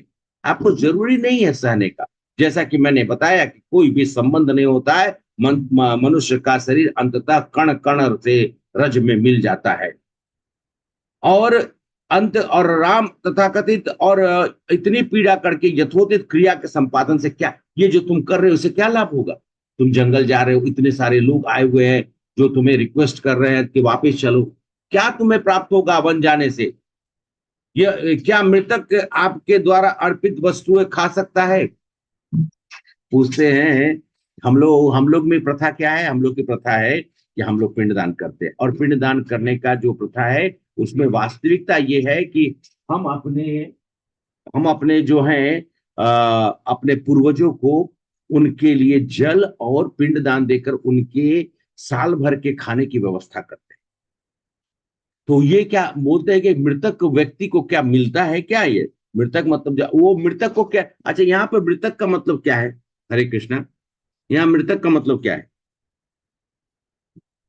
यहाँ मृतक का मतलब होता है शरीर से जो हम जवाली क्या कर रहे हैं कि हमारा शरीर, हम आत्मा नहीं, हम शरीर है। तो शरीर जो है वो तो खत्म हो गया, आत्मा नहीं है हम। तो उनका कहने का मतलब शरीर तो मर जाने के बाद तो कुछ खा नहीं सकता है, या फिर उसके लिए हम लोग तो क्या तो हम प्रत्यक्ष रूप से देख सकते हैं वही सब कुछ है। मेरे प्रिय राम, भरत के लिए राज को स्वीकार करके उसको आनंद दीजिए जिससे उसकी इंद्रियों की तुष्टि हो। यहाँ पर इंद्रियों का इंद्र तुष्टि। अब किसी के, अच्छा आप ही बताइए, किसी के खुशी के लिए जयचंद्र रेड्डी प्रभु जी को बोल दिया जाए कि आप जो है 4th फ्लोर से नीचे कूद जाओ, ऐसा करना है? ऐसा नहीं करेंगे, हाथ पैर सब टूट जाएगा। मालूम चला हाथ पैर तो टूटा, चल दिए, ऐसा नहीं करना है। ऐसे किसी के खुशी के लिए, मैंने आप लोग पहले बोला हम किसी को खुश करने के लिए नहीं आए, हम अपने कर्तव्य का निर्वाह करने के लिए आए। और वो कर्तव्य क्या है? अपने आत्मा के प्रति और किसी के प्रति नहीं है। लेकिन हाँ, ये बात जरूर है कि भगवान राम यहाँ पे बताए हैं कि आपका कर्तव्य बोध कैसे होगा जब आप जिस परिवार में रहते हैं उसके कार्यभार को संभालते हैं, कहने का मतलब उसका रिस्पॉन्सिबिलिटी लेते हैं। आप ऐसे थोड़े सीख जाइएगा सबको, ना माता ना पिता, तो आप होते कहाँ से? उन्होंने वो समझाने का कोशिश कर रहे कि शुक्राणु से हमारा प्रकट मतलब कि फर्टिलाइज्ड एग है, उससे हमारा, अरे वो तो है, लेकिन व्यवस्था कैसे की गई है? भगवान का जब तक वो आत्मा, भगवान जब तक उस आत्मा को प्रवेश नहीं कराएंगे तब तक वो कभी भी सजीव हो ही नहीं सकता है। इस विश्वमन को सुनते ही भगवान राम उत्तेजित हो गए। वो आपके विचार धर्म के वेश में अधर्म है। भगवान राम एकदम पहली बार एकदम जोश में, मतलब रोष हो गया उनको। ये भयानक है। ज्ञान के नाम पर आप घोर अज्ञान को अज्ञान को प्रदान कर रहे हैं और उसका प्रचार कर रहे हैं। इतने सारे लोग ये सब सुनेंगे, इससे धर्म की हानि होती है। वास्तविक ज्ञान व्यक्ति को आत्म अनुभूति, जो भगवान श्री कृष्ण कहने को आने वाले समय में भगवान बताते हैं, भगवान राम खुद बोलते हैं, क्या बोलते हैं, व्यक्ति को, ज्ञानी व्यक्ति को क्या करना चाहिए, आत्म अनुभूति, आत्मा की अनुभूति, आत्मा के बारे में अग्रसर होना चाहिए। जबकि मात्र इंद्रिय तृप्ति से रहने वाले जीवित व्यक्ति अन्यत्र कामुकता, मतलब कि हम लोग उसको क्या बोलते हैं, ये सेंस ग्रेटिफिकेशन, इंद्रिय तृप्ति की ओर हम सब लोग अपने आप को और क्या होता क्या है, जब आप उसके लिए करते हैं तो काम, क्रोध, मद, मोह, लोभ, मात्सर्य, ये 6 तरह का समावेश हो जाता है। जब आप इस अज्ञान की परिभाषा को प्रकाशित करते हैं कि हम जीव नहीं, हम शरीर है। अतः व्यक्तिगत इंद्रियों तृप्ति की अभिलाषा की ओर प्रवृत्त होने से मैं अपने आप को रोकता हूं और मैं यहाँ पर बैठे सभी लोग को बोलता हूं, मैं अपने पिता का आज्ञा पालन करने के लिए प्रतिबद्ध हूं, दृढ़ हूं और मैं उसको पालन करूंगा। यह पृथ्वी कर्म क्षेत्र है। जब कोई व्यक्ति, एक्चुअली कहा गया है पृथ्वी जो है वो कर्म क्षेत्र। कौन सा कर्म, कौन सा कर्म, अकर्म।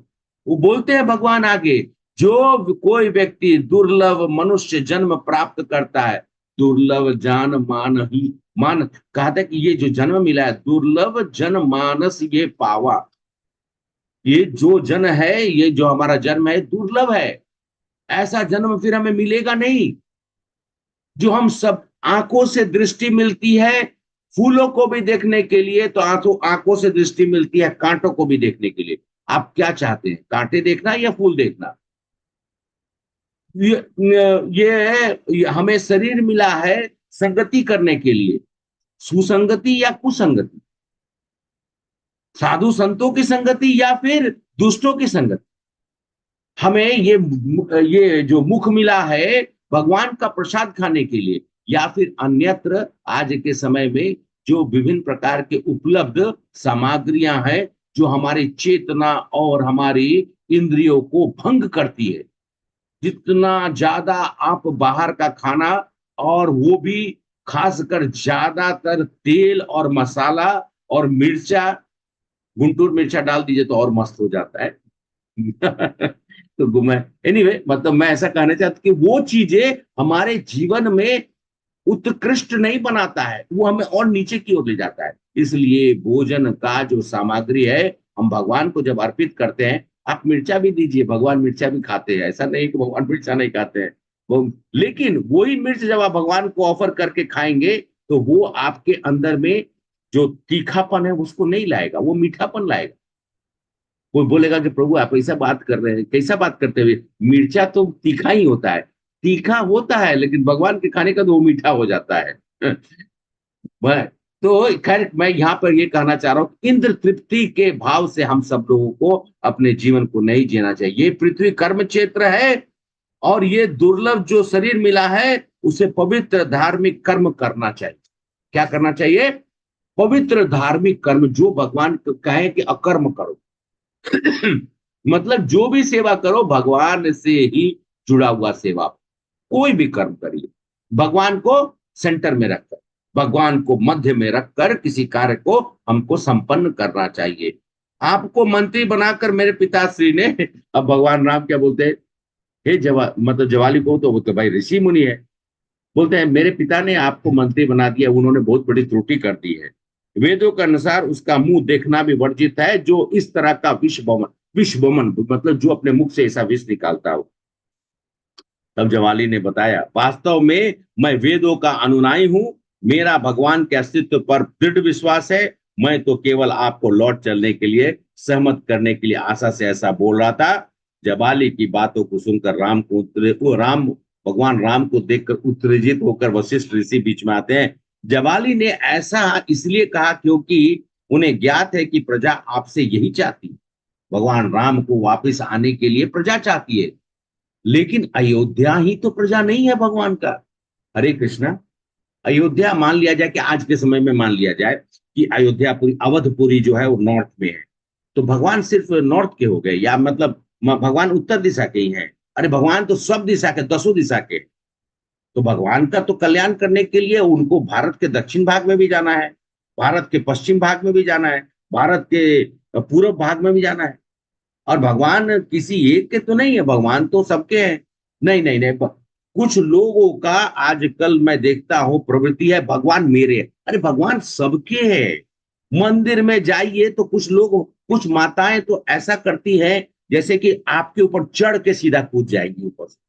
अरे शांति से, ध्यान से, सबको बोलना पड़ता है माताएं और प्रभु जी लोग धक्का देने, अरे लाइन में लग गए हैं, भगवान का दर्शन होगा, कोई बात नहीं है। और सब लोग, आप सब लोग तो जानते ही हैबिट्स में जब जन्माष्टमी होती है तो किस तरह का भीड़ लगता है। तो हमारे अंदर में धैर्य नाम का चीज ही नहीं है। और कुछ लोग तो ऐसा, इसलिए इस्कॉन में ना वो आरती और आरती करने के लिए थोड़ा दूर से कर सकते हैं, वो अगरबत्ती और आरती करने के लिए मना करते हैं। मालूम चला बीच आप आरती कर रहे अगरबत्ती दूसरे को जला दी और किसी को ठोक, अरे आप ही पूजा नहीं कर। भगवान सबके हैं, भगवान सर्वत्र है। और भगवान आपके भाव से प्रकट होते हैं। भगवान हमारे भावग्रही जनार्दन है, आप हृदय से उनको याद करिए। अगर अगरबत्ती और वो सब वो कर, जिनको ड्यूटी दिया है षोडोपचार करने का, जिनको ड्यूटी दिया वो कर रहे हैं। आपके अगरबत्ती और दिया जलाने से भगवान प्रश्न हो जाए। आप आप अपने हृदय के अंदर में दीप जलाइए, आप अपने हृदय के अंदर में उनको धूप दिखाइए और भगवान को प्रेम से संपूर्ण अपने आप को उनको न्यौछावर करिए। तो वशिष्ठ ऋषि ये बोलते हैं कि वो तो चाहते हैं प्रजा है, आप अयोध्या लौट कर राज सिंहासन स्वीकार करें। इक्ष्वाकु वंश में सर्वदा सभी महान शासकों ने अपने ज्येष्ठ पुत्र को ही सिंहासन दिया है, तो ऐसा हो ही नहीं सकता। और भरत उसी के अनुरूप है, भरत के वचन में कहीं पे भी कोई त्रुटि नहीं है। और उत्तराधिकारी के रूप में आप राम ही इक्ष्वाकु वंश के, रघुकुल के वंश के जो है निर्धारक, या फिर उसको जो उनको राज्य गद्दी संभालना, ये धर्म धर्म धर्म सम्मिलित है, धर्म के अनुसार है।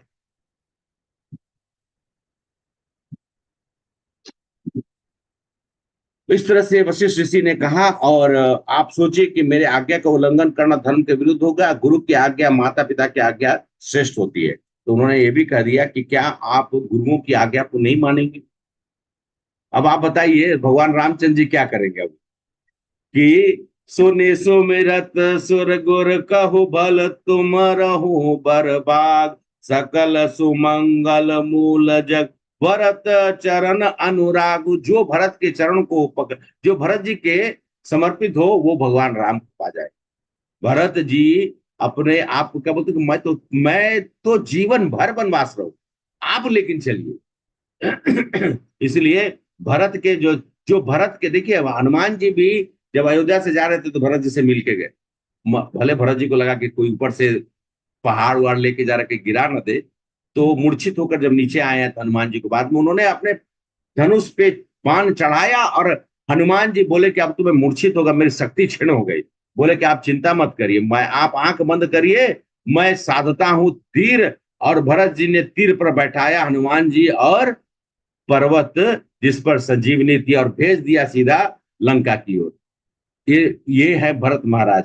देख देवपति भरत प्रभाव, सहज सुबाय विवश रघुराव।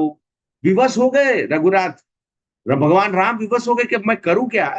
भरत को तो मैं मन तिर करहु देव डरु नाही, भरत ही जानी राम पर छाई। अरे भरत तो राम के परछाई है, मतलब भरत जो है राम का जो इमेज बनता है एक्चुअली में वो इमेज भरत है। क्या बोलते हैं कि मन थिर करहु देव डरु नाही, भरत ही जान राम परछाई। सुने गुसुर गुर सुन समंत सोचु, अंतर जामि प्रभु संकोचु। निज सिर भरौ भरत जी जाना, करत कोटि विधि और अनुमाना। मतलब कि भरत जी के प्रेम का और भरत जी के अंदर का जो भाव है, भगवान श्री रामचंद्र जी कहते हैं कि उसको समझ पाना, भगवान कहते मुझे खुद नहीं समझ में आएगा। तो बाकी को तो और बताना ही भूल छोड़ दीजिए।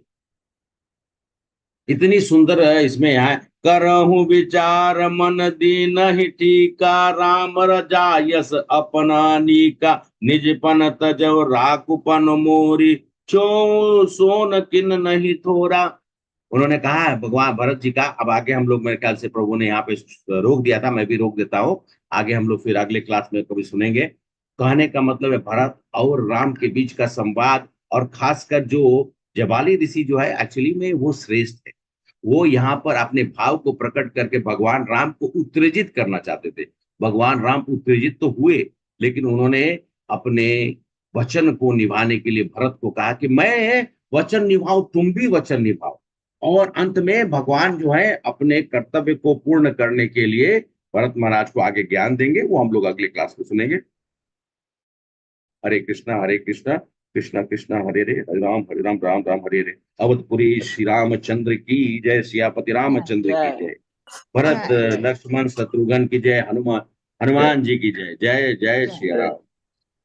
जय श्री हरे बोल प्रभु। बोल थैंक यू धन्यवाद। वेरी मच बोल प्रभु जी। हरि धन्यवाद बोल। प्रभु, धन्यवाद हरि बोल धन्यवाद। प्रभु जी, थैंक यू। हरि बोल प्रभु जी, हरि बोल। हरि बोल नहीं प्रभु है, जी। समझ में आया तो ठीक से। श्रीदेवी माता जी हरे कृष्ण, आपका तबीयत कैसा है? हाँ, तबीयत बिल्कुल ठीक है प्रभु जी, I am fine, thank you प्रभु जी, अच्छा, ओके माता आपका जी। ब्लेसिंग्स। हाँ माता जी, हरे कृष्णा। हरे आ, हरे कृष्ण। आप ఎవరికైనా ప్రేయర్స్ प्रभु, ఉంటే చెప్పండి ప్లీజ్. ప్రభు ఉన్నారు. हरे मैं ये कृष्णा पूछ रहा प्रभु था। आपकी वजह से हम प्रभु आपकी हाँ? वजह से हम शुद्ध हिंदी सीख रहे हैं प्रभु। नहीं नहीं नहीं ऐसा नहीं। मैं तो गोवर्धन प्रभु बता कर गए हैं, तो मैं तो खाली उसमें कुछ संवाद जोड़ दिया हूँ, क्योंकि प्रभु कुछ समझाए थे, उन्होंने बताया कैसे से बताना है। तो उन्होंने कहा कि थोड़ा भाव में आप बता दीजिए। तो रामचरितमानस और रामायण दोनों को मिश्रित करके मैंने आप लोगों को बता दिया है। तो भगवान की भगवान के बारे में बोलना और भगवान के बारे में सुनना, इससे ज्यादा आनंद और किसी चीज में नहीं है कि नहीं? अभी एक बार अगर रामचरितमानस पढ़ ले, चाहे रामायण पढ़ ले, तो पूरा दिन लगता है कि जैसे आनंद ही आनंद। अभी मैं ये जो बोल के जा रहा हूँ, कुछ कुछ आप लोगों को जो सुनाया, अ, वो मन में घूमता रहेगा। और प्रभु बार बार बोलते हैं मंगल भवन अमंगल, ये तो जीवन भर में आदमी कभी भी गाते रहे। और उसका तो ऐसा ही है ना कि वो जीवन का, हमारे जीवन का एक स्रोत उसी से शुरू होती है, उसी पे खत्म होती है। और रघुकुल रीत सदा चलिया, हम सब लोग सुनते हैं, लेकिन कितने लोग इसका कर्तव्य का निर्वाह करते हैं? रघुकुल रीत सदा चली आई, आज से तो नहीं आ रहा है, भगवान राम से चली आ रही है।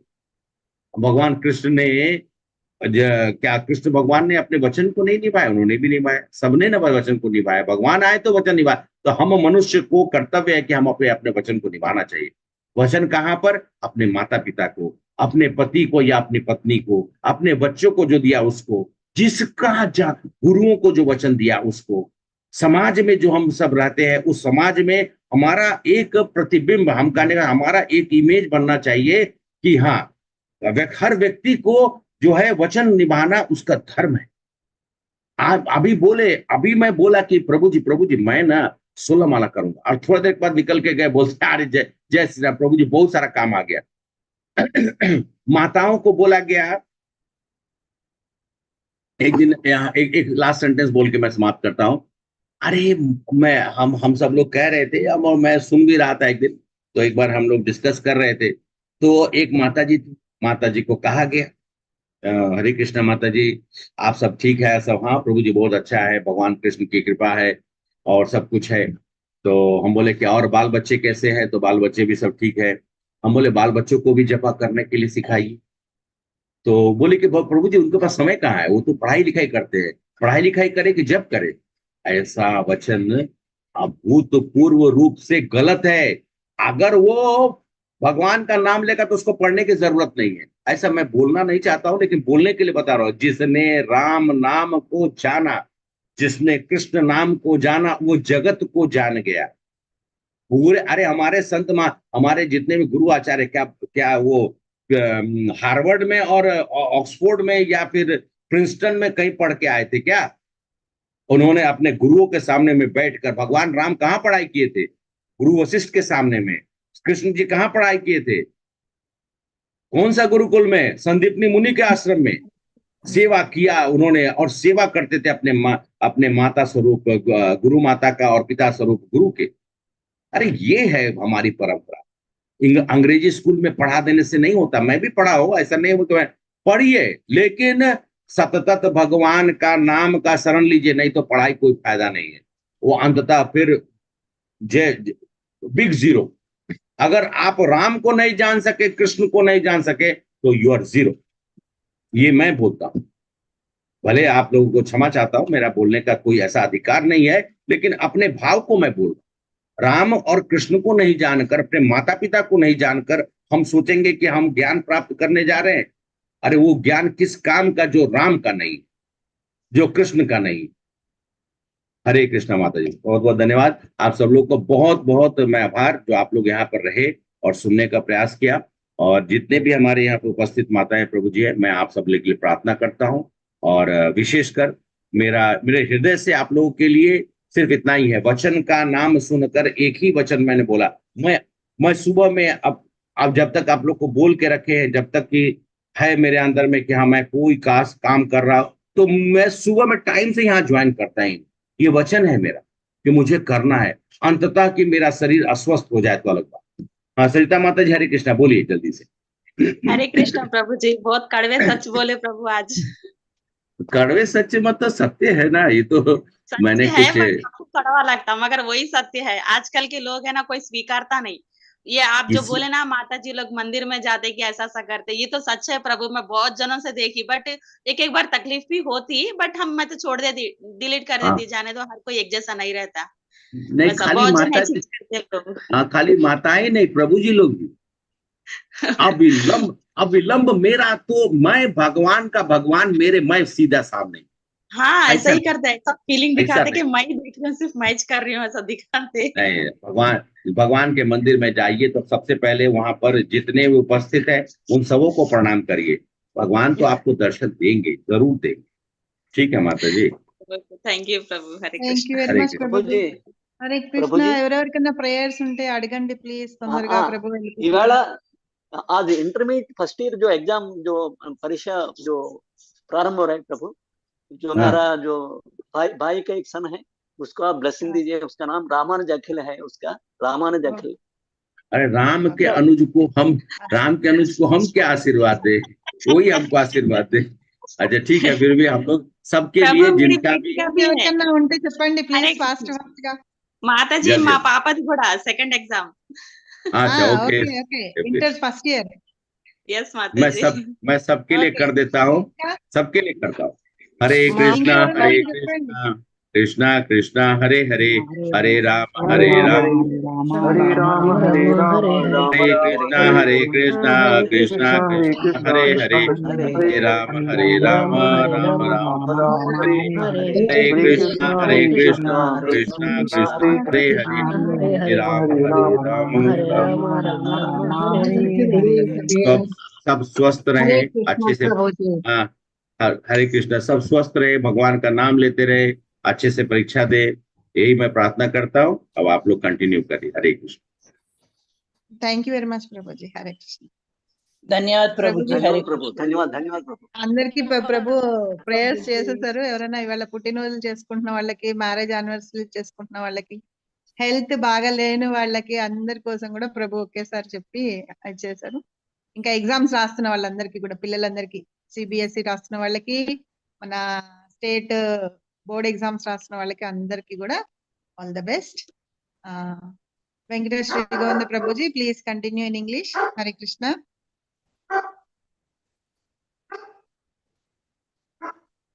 హరి బోల్. పద్మావతి మాతాజీ చేస్తారా? పద్మావతి మాతాజీ, ఆర్ యూ దేర్? పద్మావతి మాతాజీ లేరు, మీరు చేసేంట్లు.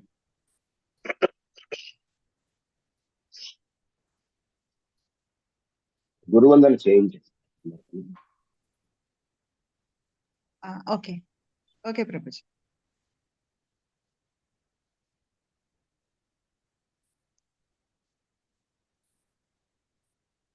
గురువందన ఎవరు ఇవాళ? ఒక్క నిమిషం.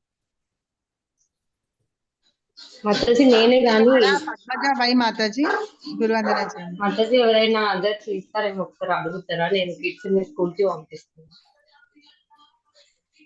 ఓకే మాతాజీ, ఎవరైనా చేస్తారా గురువందన?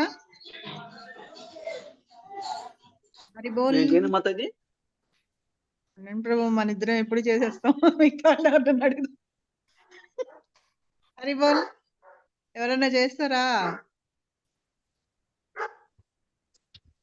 మాతాజీ చేస్తా. హరే కృష్ణ మాతాజీ. అశోక్ ప్రభు మాతాజీ చేయండి చేస్తాను ప్రభు, మాతాజీ. చేయండి. 1 సెకండ్ మాతాజీ.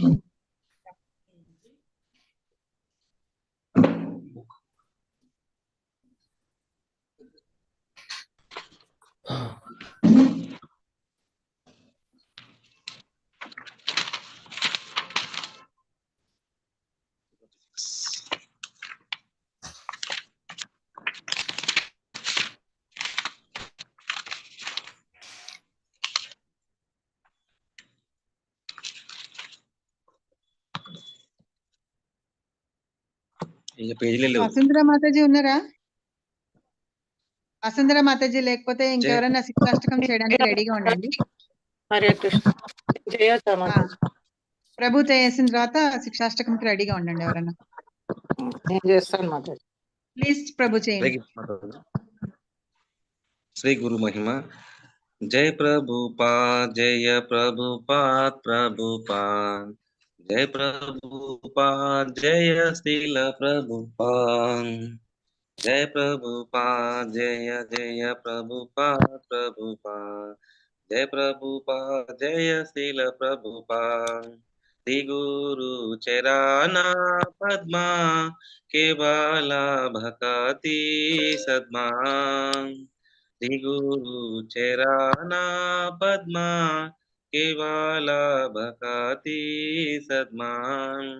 బంధమోయి సావధాన మాతే. బంధమోయి సావధాన మాతే. जहारा प्रसादे बा ए भावा तुरिया जाए. कृष्णा प्राप्ति हो जहाँ होते. कृष्णा प्राप्ति हो जहाँ होते. गुरु मुखा पद्मावक्या चिते ते कोरिया क्या. आराना करी हो माने आशा. आराना करी हो मानी आशा. श्री गुरु चराने रति ऐसे उत्तमा गति. श्री गुरु चराने रति ऐसे उत्तमा गति. जय प्रसादे पूरे सर्वाशा. जय प्रसादे पूरे सर्वाशा. चक्षुदान दिलो जय जन्म जन्म प्रभु से. दिव्य ज्ञान हृदय प्रकाशितो. दिव्य ज्ञान हृदय प्रकाशितो. प्रेम भक्ति जहाँ होते अविद्या विनाश जाते. प्रेम भक्ति जहाँ होते अविद्या विनाश जाते. वेदे गाय जहाँ रचरितो. वेदे गाय जहाँ रचरितो. श्री गुरु करुणा सिंधु आधम जनार बंधु. लोकनाथ लोकेर जीवाना. लोकनाथ लोकेर जीवाना. आहा प्रभु कारो दया देह मोरे पादा छाया. ए बेजा जय त्रिभुवाना. ए बेजा जय त्रिभुवाना. तिल प्रभुपाद पतित पवाना. तिल प्रभुपाद पतित पवाना. जय प्रभुपाद प्रभुपाद प्रभुपाद तिल प्रभुपाद. जय गुरुदेवा जय गुरुदेवा. गुरुदेवा जय गुरुदेवा. निताय गौर हरि बोल हरि बोल हरि बोल हरि बोल. Thank you very much, Mataji. Hare Krishna. Hari బోల్ ప్రభు, హరి బోల్, హరి బోల్, బాగా పాడారు. హరి హరి బోల్ ప్రభు. ఇలా అందరూ ముందుకొచ్చి పాడుతూ ఉండండి. ఇంకెవరైనా పాడతారా? మాతాజీ మీరు ఆగండి ఒక నిమిషమే.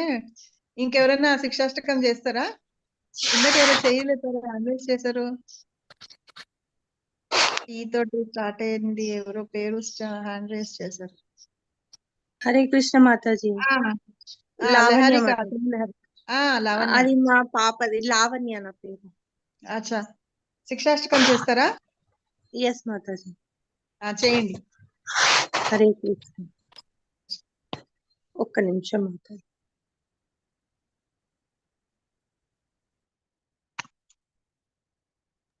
ఆశం లక్ష్మీ మాతాజీ మీరు వైష్ణవ కీర్తనకి రెడీగా ఉండండి. వైష్ణవ కీర్తన. ఓం నమో విష్ణుపాదాయ కృష్ణ పృష్ఠాయ భూతలే శ్రీమతే భక్తి వేదాంత స్వామి నితి నామినే నామస్తే సారస్వతే దేవే గౌరవాణి ప్రచారిణే నిర్విశేష శూన్యవాది పాశ్చాత్య దేశధారిణే जय श्री कृष्ण चैतन्य प्रभु नित्यानंद श्री अद्वैत गदाधर श्रीवासादि गौर भक्त वृंद. हरे कृष्ण. चेतो दर्पणमार्जनं भवमहादावाग्नि निर्वापणं श्रेय कैरव चंद्रिका वितरणं विद्यावधू जीवनम् आनन्दाम्बुजवर्धनं प्रतिपदं पूर्णामृतस्वादनं सर्वात्मा स्वप्नपत्नं परं विजयते श्रीकृष्ण संकीर्तनं नाम्नां माकरी बहुधा निज सर्वशक्ति शस्त्रार्थिता नियमितः स्मरणेन काला एकादृशी तव कृपा भवान् ममापि दुर्दैवमीदृशमिह जन नानुरागः तृणादपि सुनीचेन तरोरिव सहिष्णुना अमानिना मानदेन कीर्तियः सदा हरिः न धनं न जनं न सुन्दरीं कवितां वा जगदीश कामये मम जन्मनि जन्मनीश्वरे भवदात् भक्तिरहेतुकी त्वयि अयि न धनजनं किं करं पतितं मां विषमे भवभूतौ कृपया तव पादपङ्कजस्थितधूलि सहदृशं विचिन्तया नयनं गलदश्रुताय वदनं गद्गदुरुद्धया गिरः पुलकैर्निचितं वपुः कदा तव नाम ग्रहणे भविष्यति युगायितं निमेषेणां चक्षुषा प्रावृषयायितं शून्ययितं जगत् सर्वं गोविन्द विरहेण मे अश्लिष्या वा पादतरां पिनष्टु मम दर्शनान् मम मर्महतं करोतु वा यथा तथा वा विवदातु लपटो मत्राणनाथस्तु स एव तनापरः. हरे कृष्ण माताजी. Thank you much. Thank you very much Mataji. Well tried. Hare Krishna. Venkatesh Sri Govinda Das Prabhuji, please continue. Yeah, Hare Bol. Please continue, Prabhuji. हरे कृष्ण प्रभु जी दंडवत प्रणाम.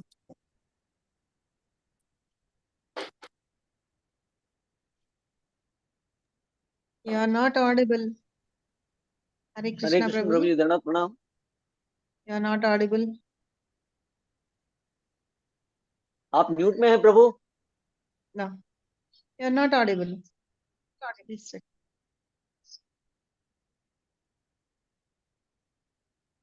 No, no Prabhuji.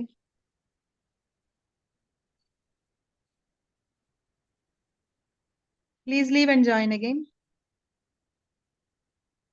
We can't hear you.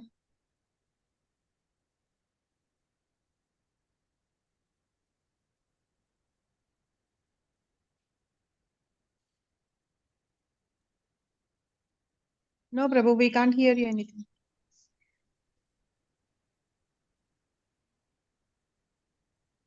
Now it's audible. Yeah, now it's Okay, now audible. it is okay. Yeah, Hare please Krishna. continue.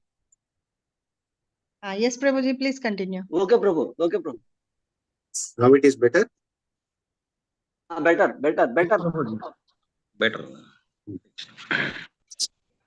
रोमज्ञानातिगुणन्दस्य ज्ञानं जनाशलाकया चक्षुरुन्मिलितं येन तस्मै श्रीगुरवे नमः। श्रीचैतन्यमनोभीष्टं स्थापितं येन भूतले स्वयं रूपा कदा मह्यं ददाति स्वपदान्ति। वन्देऽहं श्रीगुरोन् श्रीयुतापदकमलं श्रीगुरोन् वैष्णवांश्च श्रीरूपां साग्रजातं सहगण रघुनाथं वितं सजीवं साद्वैतं सामवेदं परिजनसहितं कृष्णचैतन्यदेवं श्रीराधाकृष्णपादं सागरिता श्रीविशाखान्वितांश्च नमामि विष्णुपदाय कृष्णप्रेष्ठाय भूतले श्रीमते भक्ति वेदांत स्वामी निति नामिने नमस्ते सरस्वती देवी गुरुवाणी प्रचारिणे निर्विशेष शून्यवादी पाश्चात्य देशतारिणे श्री कृष्ण चैतन्य प्रभु नित्यानंद श्री अद्वैत गदाधर शिवासादि गौर हरे कृष्ण कृष्ण कृष्ण हरे हरे हरे राम मुखम करोति वाचालं पंगम लंघायते गिरिं यत्कृपाहं वन्दे दीनकारिणं परमानन्दमाधवं श्री चैतन्य ईश्वर।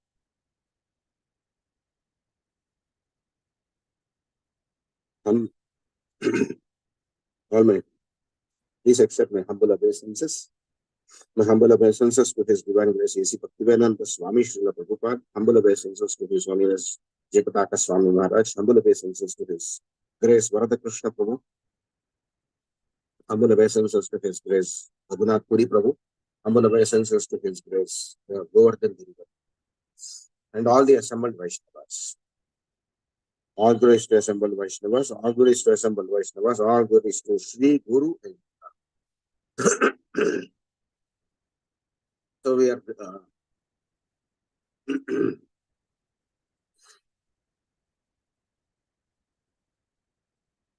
today we are reading about Ramayana. My voice is clear? Hare Krishna. Voice clear, Prabhu. Clear. Yes, Prabhuji. Thank you very much for giving this seva. So we all know that Bharata, he had gone to visit Rama, who had decided to fulfill the orders of his father, and he had left for the forest. So Bharata followed Rama. He came to Guha, and from Guha he came to meet Rama. So the conversations that was taking place between Bharata and Rama, where both of them were speaking about dharma. Each of them were speaking about their own dharma and how Bharata did not, he is saying that I was not responsible for whatever that has been happened. It has happened because of some greed and other things.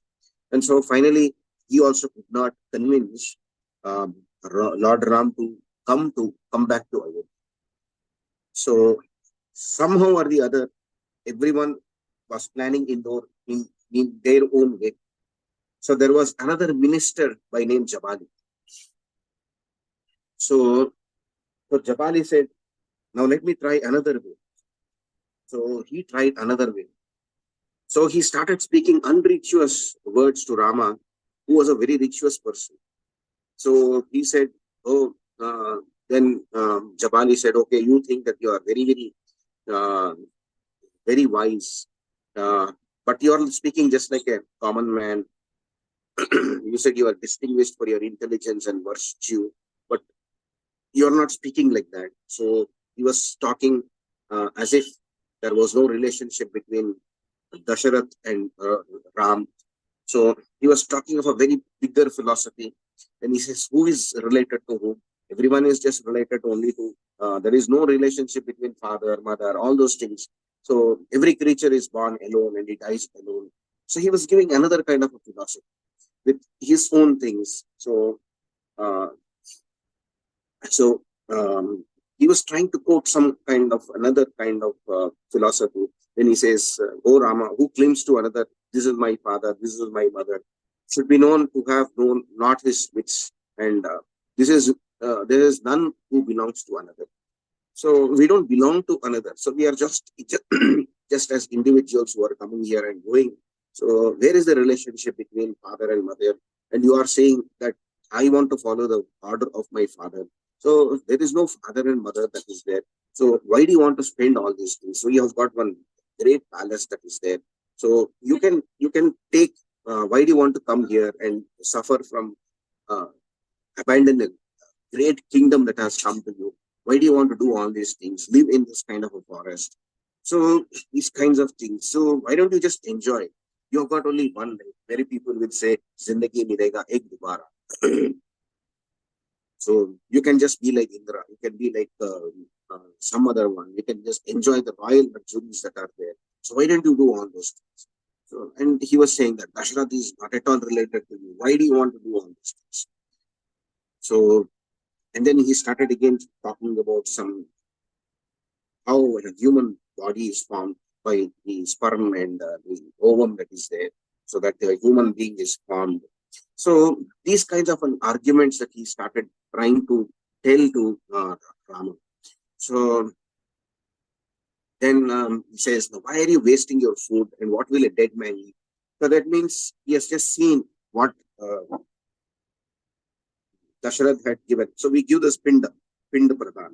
So when we give pindas and water and other things, so there in Garuda Puran, everything, there are statements which say that whatever water that we give here goes to the ancestors, and they get water, because whatever water we give here, it goes to.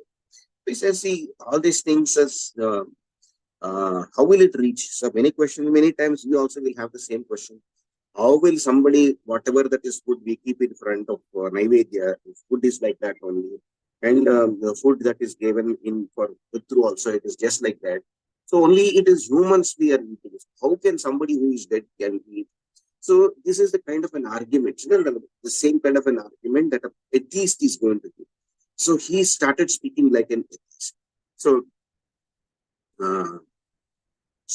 saying you want to do these sacrifices, these and composed of learned name for the sake of inducing others to. So he says, look, what are all these shastras and shrutis? They are only to, supposing somebody comes and does some puja at our home. He'd say, no, this man has come here only to give some kind of, he's just acting. So we don't believe that. That's exactly like what an atheist speaks. That is the kind of a language that the Japali is using. So for this,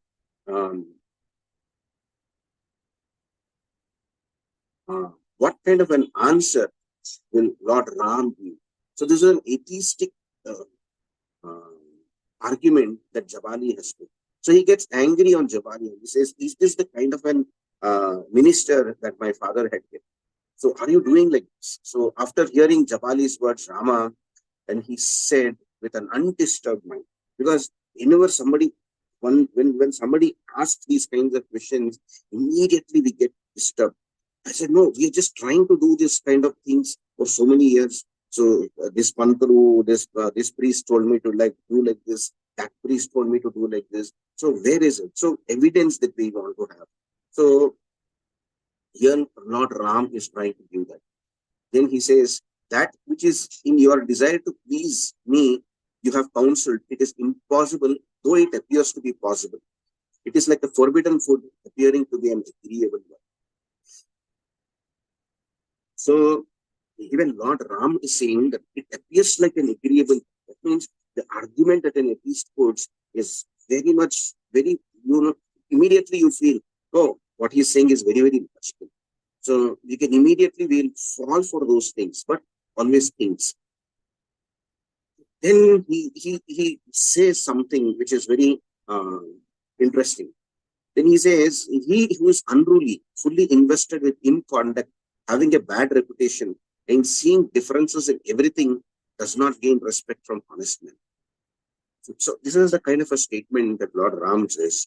So the culture that is there, the culture makes a difference with what we are actually trying to do.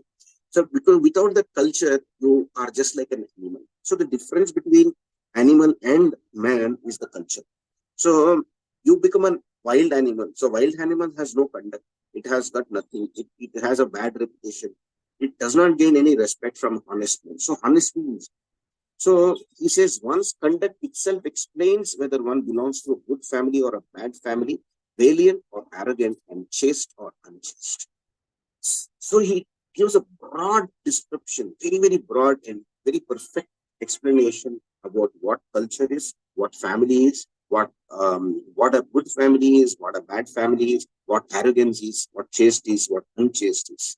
So he's giving a very broad example. So then he says, Lord Ram says, then your knowledge should come to you. You should know what is just and unjust. And you should know what kind of respect somebody if I get. So I can ignore, I can just take something, I can just rob something of somebody, I can behave, I can be ill-behaved or I can be well-behaved. I can just abandoning righteousness and getting hold of unrighteousness in the guise of treaty, creating confusion in the world and disregarding rules of. So that means the rules of conduct is being already laid down. And if I don't regard those rules of conduct, then I'm not going to be a sensible man. I'm not going to be just to what I'm going to do. The world is not going to respect. It's going to be an impure, unhonest kind of a living. It is going to explain that I'm going to be one of the most ill-behaved, unmannered person, unrituous person, and all in what? In the guise of hate. So I can dress, I can actually be as an imposter. Then he says further, he says, if I behave in this manner faithlessly, to whom can I advise a prescribed conduct and how can I attain heaven? So this I can live like this. There is no harm in whatever that you have said. I can live like that. But finally, just tell me, is there something where there is a conduct? When there is no prescribed conduct, then the life of a human is as good as being an animal. Absolutely animalistic. So there is no rules. When it goes to a wildlife, there is no rules at all. So you can just live like that. But you don't attain heaven. This entire world would follow its own whims, for whatever the conduct of the king may be, such will be the conduct of their subjects. So even in Bhagavad Gita, it is there. Whatever the great men follow, the rest follow. Whatever the great men do, the rest follow. So here he is saying the same Bhagavad Gita. He says, I should be the follower. Whatever that we are doing, we should be an example to others. So if entire world would follow its own whims and if it said, okay, you can do whatever that you want, then why do you want to have any rules? Why do you have to have any regulations? Why do you have to have anything called as rules and regulations? The government can do anything. You want any land that you want. The rich can behave on its own. There are no rules at all. There are no rules. There is no humanity. There is no society. There is nothing else. There is no governance. There is no kingdom. There is no king. There is no societies. There is nothing. Absolutely, it is a chaotic society. So the eternal royal governance is indeed an assemble of truth and not cruel. So then he says, assemble the governance. What is governance?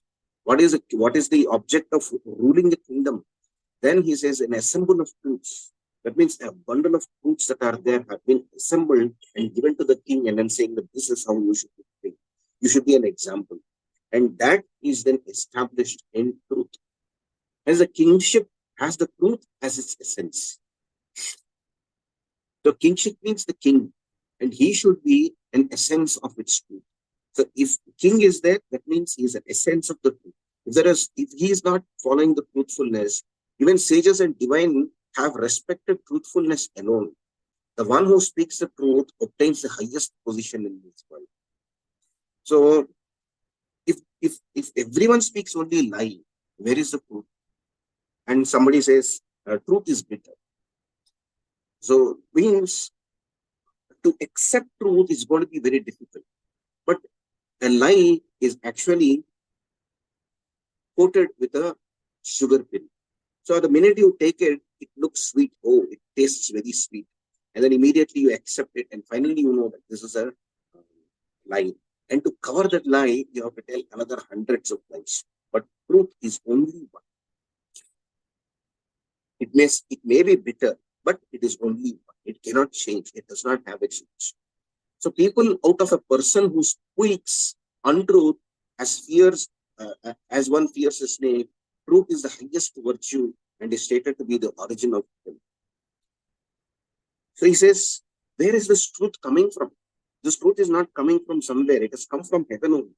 Because it has come from heaven, the origin of that is extremely purified. It's very, very pure. Now, a person who is actually not speaking the truth is as good as a snake. He can bite you. And he also says the truth is God and virtues follow the truth.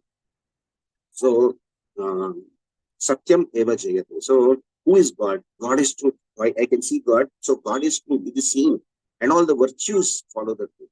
So, that means he's saying that God is truth. All the virtues are truth. And all are rooted in truth. There is nothing higher than it.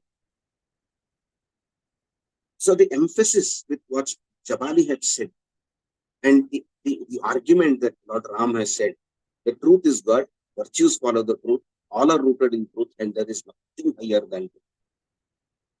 So this is what Lord Ram is giving a reply to Jabali. Then, where is this truth? He is saying from what is this truth? It has come from heaven. So what has come from heaven? The Shruti and the Shastras. From where they have come? From the heaven. So all that has come from heaven are all the truth. So what are they saying? You have to do sacrifice, you have to do oblations, you have to do austerities. The scriptural texts, they are the foundation of the truth. So Bhagavatam is written by Vyasadeva, but it has come from heaven. So it is the truth. So hence one should thoroughly surrender to the truth. So if you want to surrender to the truth, then what do you accept? Supposing there is, you can have 100 lives and have only one truth. So we should know what is the truth and we should be accepting it. Then he says, I am true to my promise. I live for my promise. It is not that I say one word today, I say another word. So Lord Ram is saying, I stand on my word. I am true to my promise. Why should I not fulfill the command of my father who was a devotee of truth?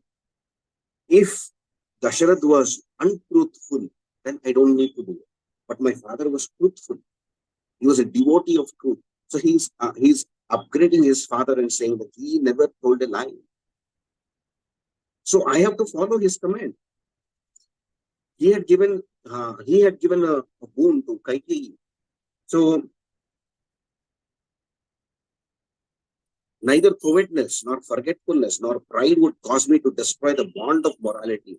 I shall honor the vow made to my father. So I'm not going to be proud that I'm the king of Ayodhya. I will not do some hidden kind of an act or forgetfulness. It's not that I forget what I'm going to tell. Oh, I forgot the vow that I gave. Oh, I'm sorry. So I can always think, I'll just find some loopholes for all these things. You have given one word, so just try and look some loopholes. You can go like this. That is a covert. He's saying no covert, no side business, no forgetfulness, no pride. I am the king of Ayodhya. There is no pride. None would cause me to destroy the bond of morality. Morality, if Lord Ram is there, Lord Ram is an example of morality. And I shall honor the vow made to my father. So I stand firm in whatever that I am. Neither gods nor their means will accept the offering of those who are wanting a truth, unsteady, unstable in their minds. This is what is taught to us. So he says, if you are untruthful, why will God accept you, whatever that you are telling? If you are giving something, if you are untruthful in whatever that you are offering, then he will not accept your offerings. I pursued this virtue in the form of truthfulness is a universal permeation of spirit. And that is why this burden observed as a vow has been honored by good men. So it is not so easy to accept this, your truthfulness. It is as an universal permeation of spirit. So it may look as a burden. I'm going to the forest. It may look as a burden to me, but it is honored by good men. I renounce the so-called duty of a warrior. It is injustice under the name of justice. It is practiced by petty, cruel, and covetous men of evil deeds. So he says the duty of a warrior is not like that, to take care of all the kingdom. So you should come back and then do it. So he says, no, that also is not. It is injustice under the name of justice. So that means you are not creating what is called as you're not doing justice. You're trying to get justice under the name of injustice. So sin committed by the body after it has been conceived by the mind and falsehood is spoken with the tongue. Thus, the degrading act is of three types. So he says that sin can be done by three things: by the mind, body, and the truth. So just a few more. Then he says, the earth, that means the land, the fame, prosperity, fortune, indeed woo a man of truth. They constantly oblige the truth. Truth should therefore be strictly observed. So that means your earth, supposing if you are owning a large amount of land, you have a lot of fame, you have a lot of prosperity, you have lots of fortune, then they will actually woo a man of truth. They will try and say, now you tell me, tell their lie, whatever it is there, people will start believing. But he says they should be strictly observed. The logical words that you have made it out to be good, saying, do this, and occur to me appear unworthy. So you're trying to tell me this is completely unworthy. So having promised before my father about my exile, how can I fulfill Bharata's words now, abandoning my father's words? So if I want to accept my brother's words, that means I'm abandoning my father's words. How can I do that? I made a firm promise in front of my father and mother, taking you. So I will not do anything like this. And somehow or the other, he said, no, whatever that you're telling is absolutely wrong. And then when Bharata was saying, no, somehow you have to accept this kingdom, come back to me. And finally, Lord Ram says, okay, I will accept the kingdom.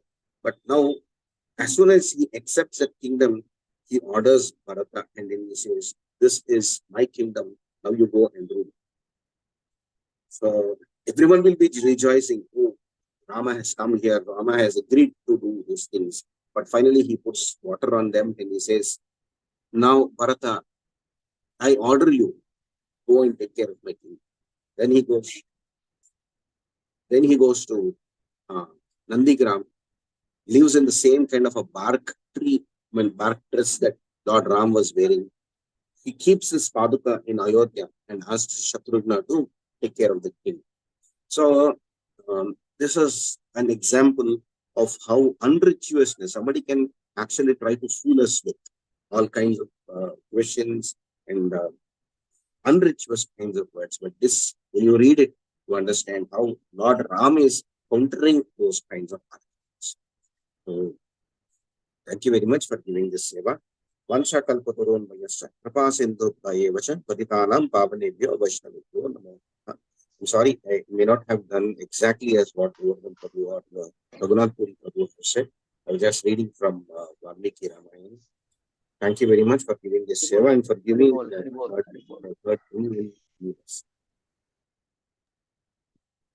Thank you very much, Prabhuji. Hari Bol. Thank you very much. Thank you. Nagachandrika Mataji unnara? Hari Bol, Prabhuji. Mataji, unnan Mataji. Hari Bol Prabhuji, Hari Bol Prabhuji, Hari Mataji. Hare Krishna Mataji.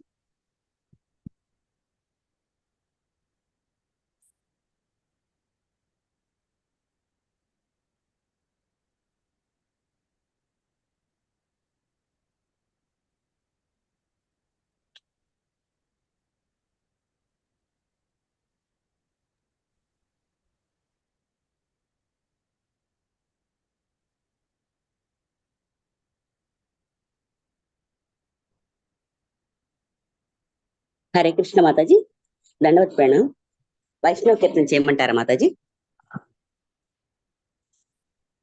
Hare Krishna. Hare Krishna Mataji. Hare Krishna పాడండి మాతాజీ, మీకోసమే wait చేస్తాను. యశోమతి నందన వ్రజవరు నాగర గోకుల రంజన కాన. యశోమతి నందన వ్రజవరు నాగర గోకుల రంజన కాన. గోపీ పరణదన మదన మనోహర గోపీ పరణదన మదన మనోహర కాళీయ దమన విధాన కాళీయ దమన విధాన. యశోమతి నందన వ్రజవరో నాగర గోకుల రంజన కాన. అమల హరినాం అమియ విలాస అమల హరినాం అమియ విలాస విపిన పురంధర నవీన నాగర బురా విపిన పురంధర నవీన నాగర బురా. యశోమతి నందన వ్రజవరో నాగరో గోకుల రంజన కాన. వంశీవదన సువాస వంశీవదన సువాస యశోమతి నందన వ్రజవరో నాగరో గోకుల రంజన కాన.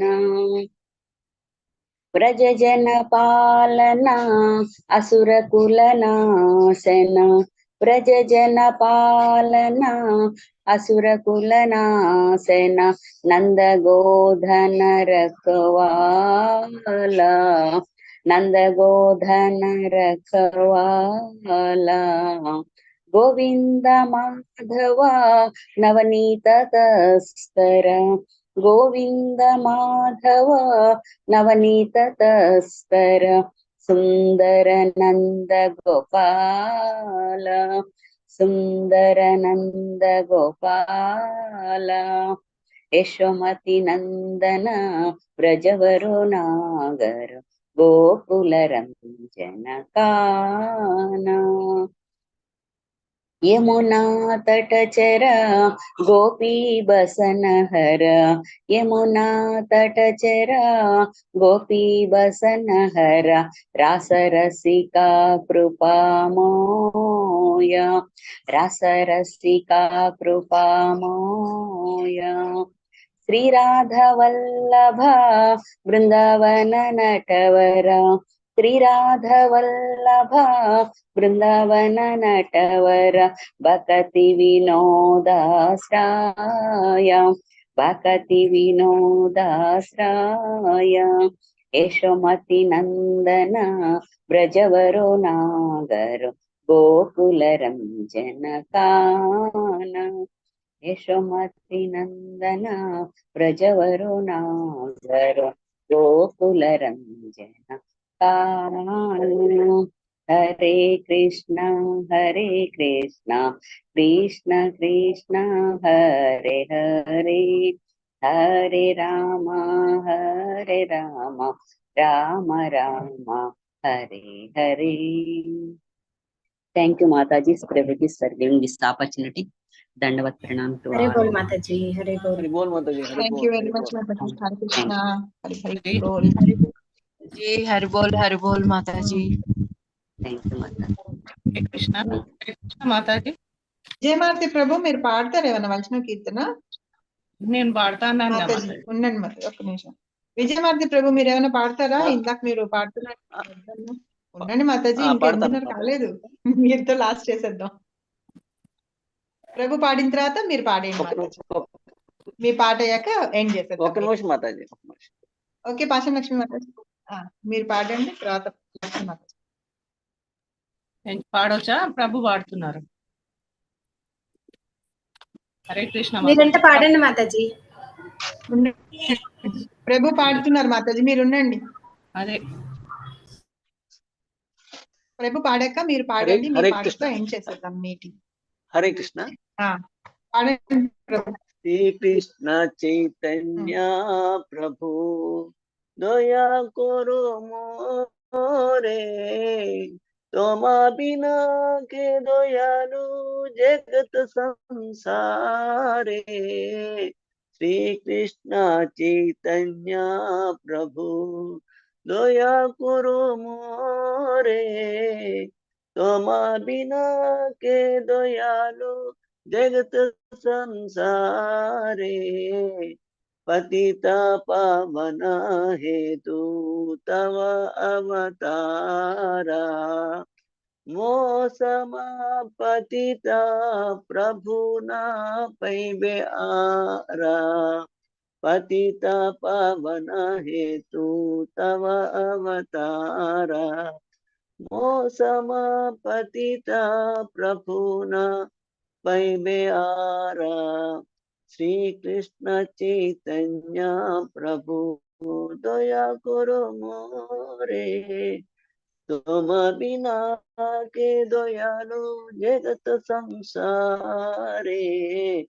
आहा प्रभु नित्यानंद प्रेमानंद सुखी, कृपा बोलो कना करो आमी बड़ दुखी। आहा प्रभु नित्यानंद प्रेमानंद सुखी, कृपा बोलो कना करो आमी बड़ दुखी। श्री कृष्ण चैतन्य प्रभु दया करो मोरे, दया करो सीतापति अद्वैत गोसाई। तव कृपा बले पाई चैतन्य निताई, दया करो सीतापति अद्वैत गोसाई। तव कृपा बले पाई चैतन्य निताई। श्री कृष्ण चैतन्य प्रभु दया करो मोरे, तुम बिना के दयालु जगत संसारे। गौर प्रेममया तनु पंडित गदाधर, श्रीनिवास हरिदास दया रसगर। गौर प्रेममया तनु पंडित गदाधर, श्रीनिवास हरिदास दया रसगर। श्री कृष्ण चैतन्य प्रभु दया करो मोरे, तुम बिना के दयालु जगत संसारे। आहा स्वरूप सनातन रूप रघुनाथ, भट्टाजुगा श्री जीवा प्रभु लोकनाथ। आहा स्वरूप सनातन रूप रघुनाथ, भट्टाजुगा श्री जीवा प्रभु लोकनाथ। श्री कृष्ण चैतन्य प्रभु दया करो मोरे, तुम बिना के दयालु जगत संसारे। हरे कृष्णा कृष्ण कृष्ण हरे हरे, हरे राम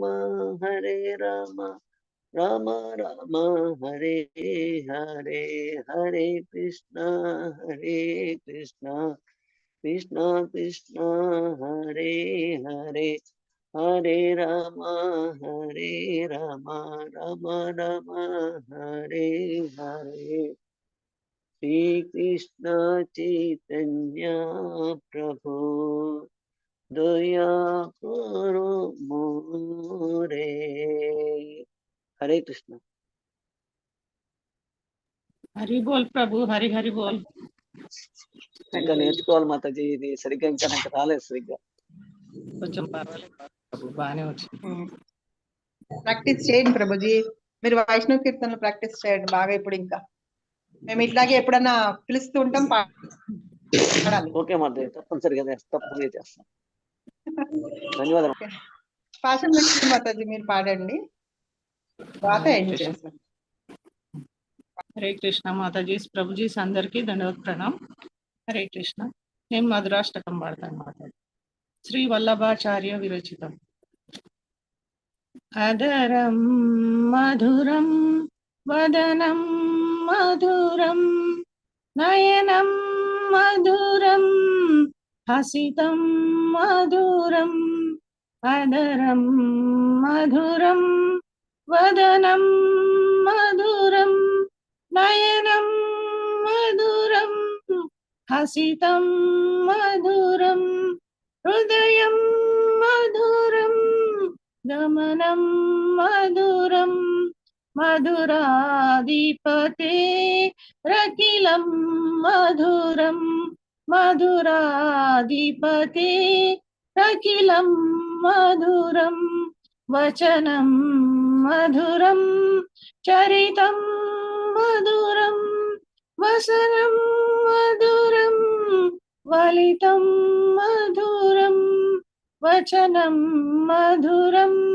చరితం మధురం వసనం మధురం వలితం మధురం చలితం మధురం భ్రమితం మధురం మధురాధిపతే రకిలం మధురం మధురాధిపతే రకిలం మధురం వేణోర్మధురో రేణోర్మధురా పానీర్మధురా పాదౌ మధురౌ వేణోర్మధురో రేణోర్మధురా పానీర్మధురా పాదౌ మధురౌ నృత్యం మధురం సఖ్యం మధురం మధురాధిపతే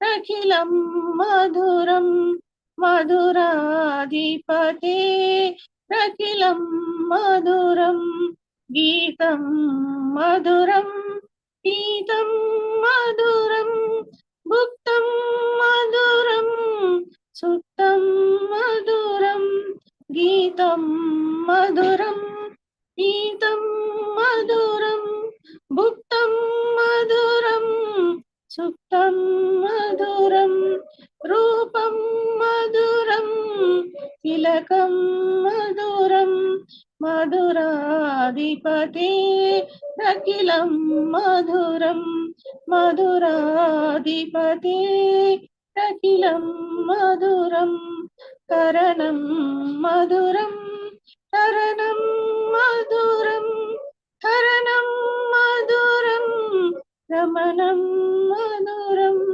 కరణం మధురం కరణం మధురం కరణం మధురం రమణం మధురం వమితం మధురం శమితం మధురం మధురాధిపతే అఖిలం మధురం మధురాధిపతే అఖిలం మధురం గుంజా మధురా మాలా మధురా యమునా మధురా వీచి మధురా గుంజా మధురా మాలా మధురా యమునా మధురా వీచి మధురా సలిలం మధురం కమలం మధురం మధురాధిపతే అఖిలం మధురం మధురాధిపతే అఖిలం మధురం గోపీ మధురా లీలా మధురా యుక్తం మధురం భుక్తం మధురం గోపీ మధురా లీలా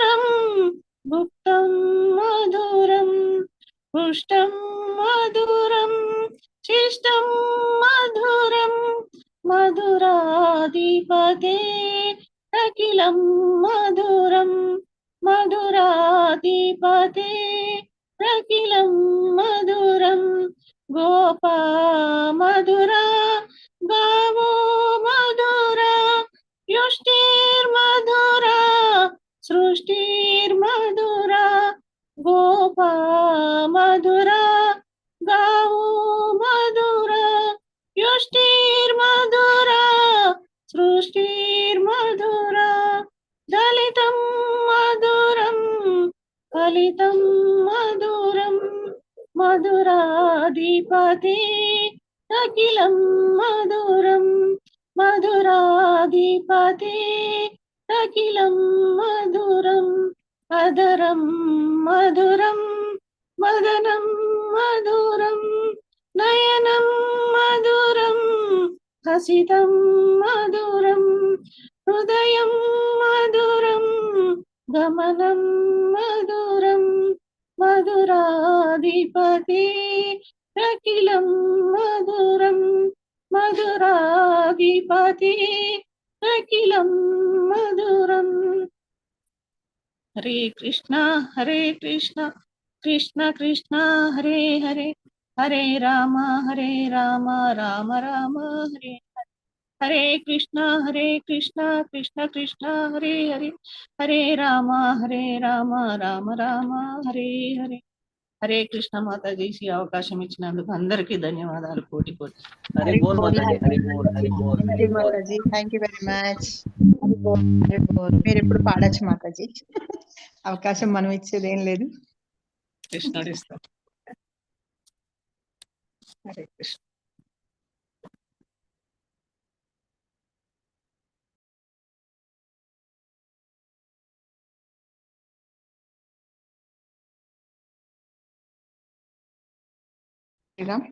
రేపు చైతన్య చరితామృతం ఉంటుంది, అందరూ కంపల్సరీగా జాయిన్ అవ్వండి. ఇప్పుడు రేపటి నుంచి ఏంటంటే మహాప్రభుకి చైతన్య మహాప్రభు ఎట్లాగా రూపగోస్వామికి ఏమేమి ఇన్స్ట్రక్షన్స్ చెప్పారు, ఏం చేశారు అనేది ప్రభు మనకి చెప్తారు. సో అందరూ జాయిన్ అవ్వండి. మార్నింగ్ 4:15 కి విభావరి శేష పాడడానికి పేరు ఇవ్వండి. పేరు ఇచ్చిన వాళ్ళు ఫోన్ నెంబర్ ఇవ్వండి. ఫోన్ నెంబర్ ఇస్తే మాతాజీ ఒకవేళ మీరు రాలేకపోతే కనుక ఫోన్ చేసి మిమ్మల్ని నిద్ర లేపి పాడిస్తారు. తర్వాత 4:30కి మంగళారతి ఉంటుంది మాయాపూర్ నుంచి, అందరూ చూడండి. తర్వాత చాంటింగ్ చేయండి, తర్వాత క్లాస్ వినండి. అందరూ ఆరతీలు పాడడానికి పేర్లు ఇవ్వండి, కంపల్సరీగా జాయిన్ అవ్వండి. నెక్టర్ అంతా మనము అర్థం చేసుకుందాము, విందాము. మహాప్రభుది కృష్ణుడి యొక్క అనుగ్రహానికి మనందరం పాత్రలు అవుదాం. సో ఇవాళ మనం సెషన్ ఎండ్ చేద్దాం. అంతకంటే ముందు అందరికీ హరిబోల్ చెప్దాము. గోవర్ధన్ ప్రభుకి, హిస్ గ్రేస్ రఘునాథ్ పురి దాస్ ప్రభుకి, హిస్ గ్రేస్ వెంకటేష్ శ్రీ గోవింద దాస్ ప్రభుకి, శీలా మాతాజీకి, శైలజ మాతాజీకి, ఇంకా ఆరతీలు పాడిన వాళ్ళందరికీ, కీర్తనలు చేసిన వాళ్ళందరికీ కూడా పెద్ద Haribol. Mataji we can end the session. Haribol.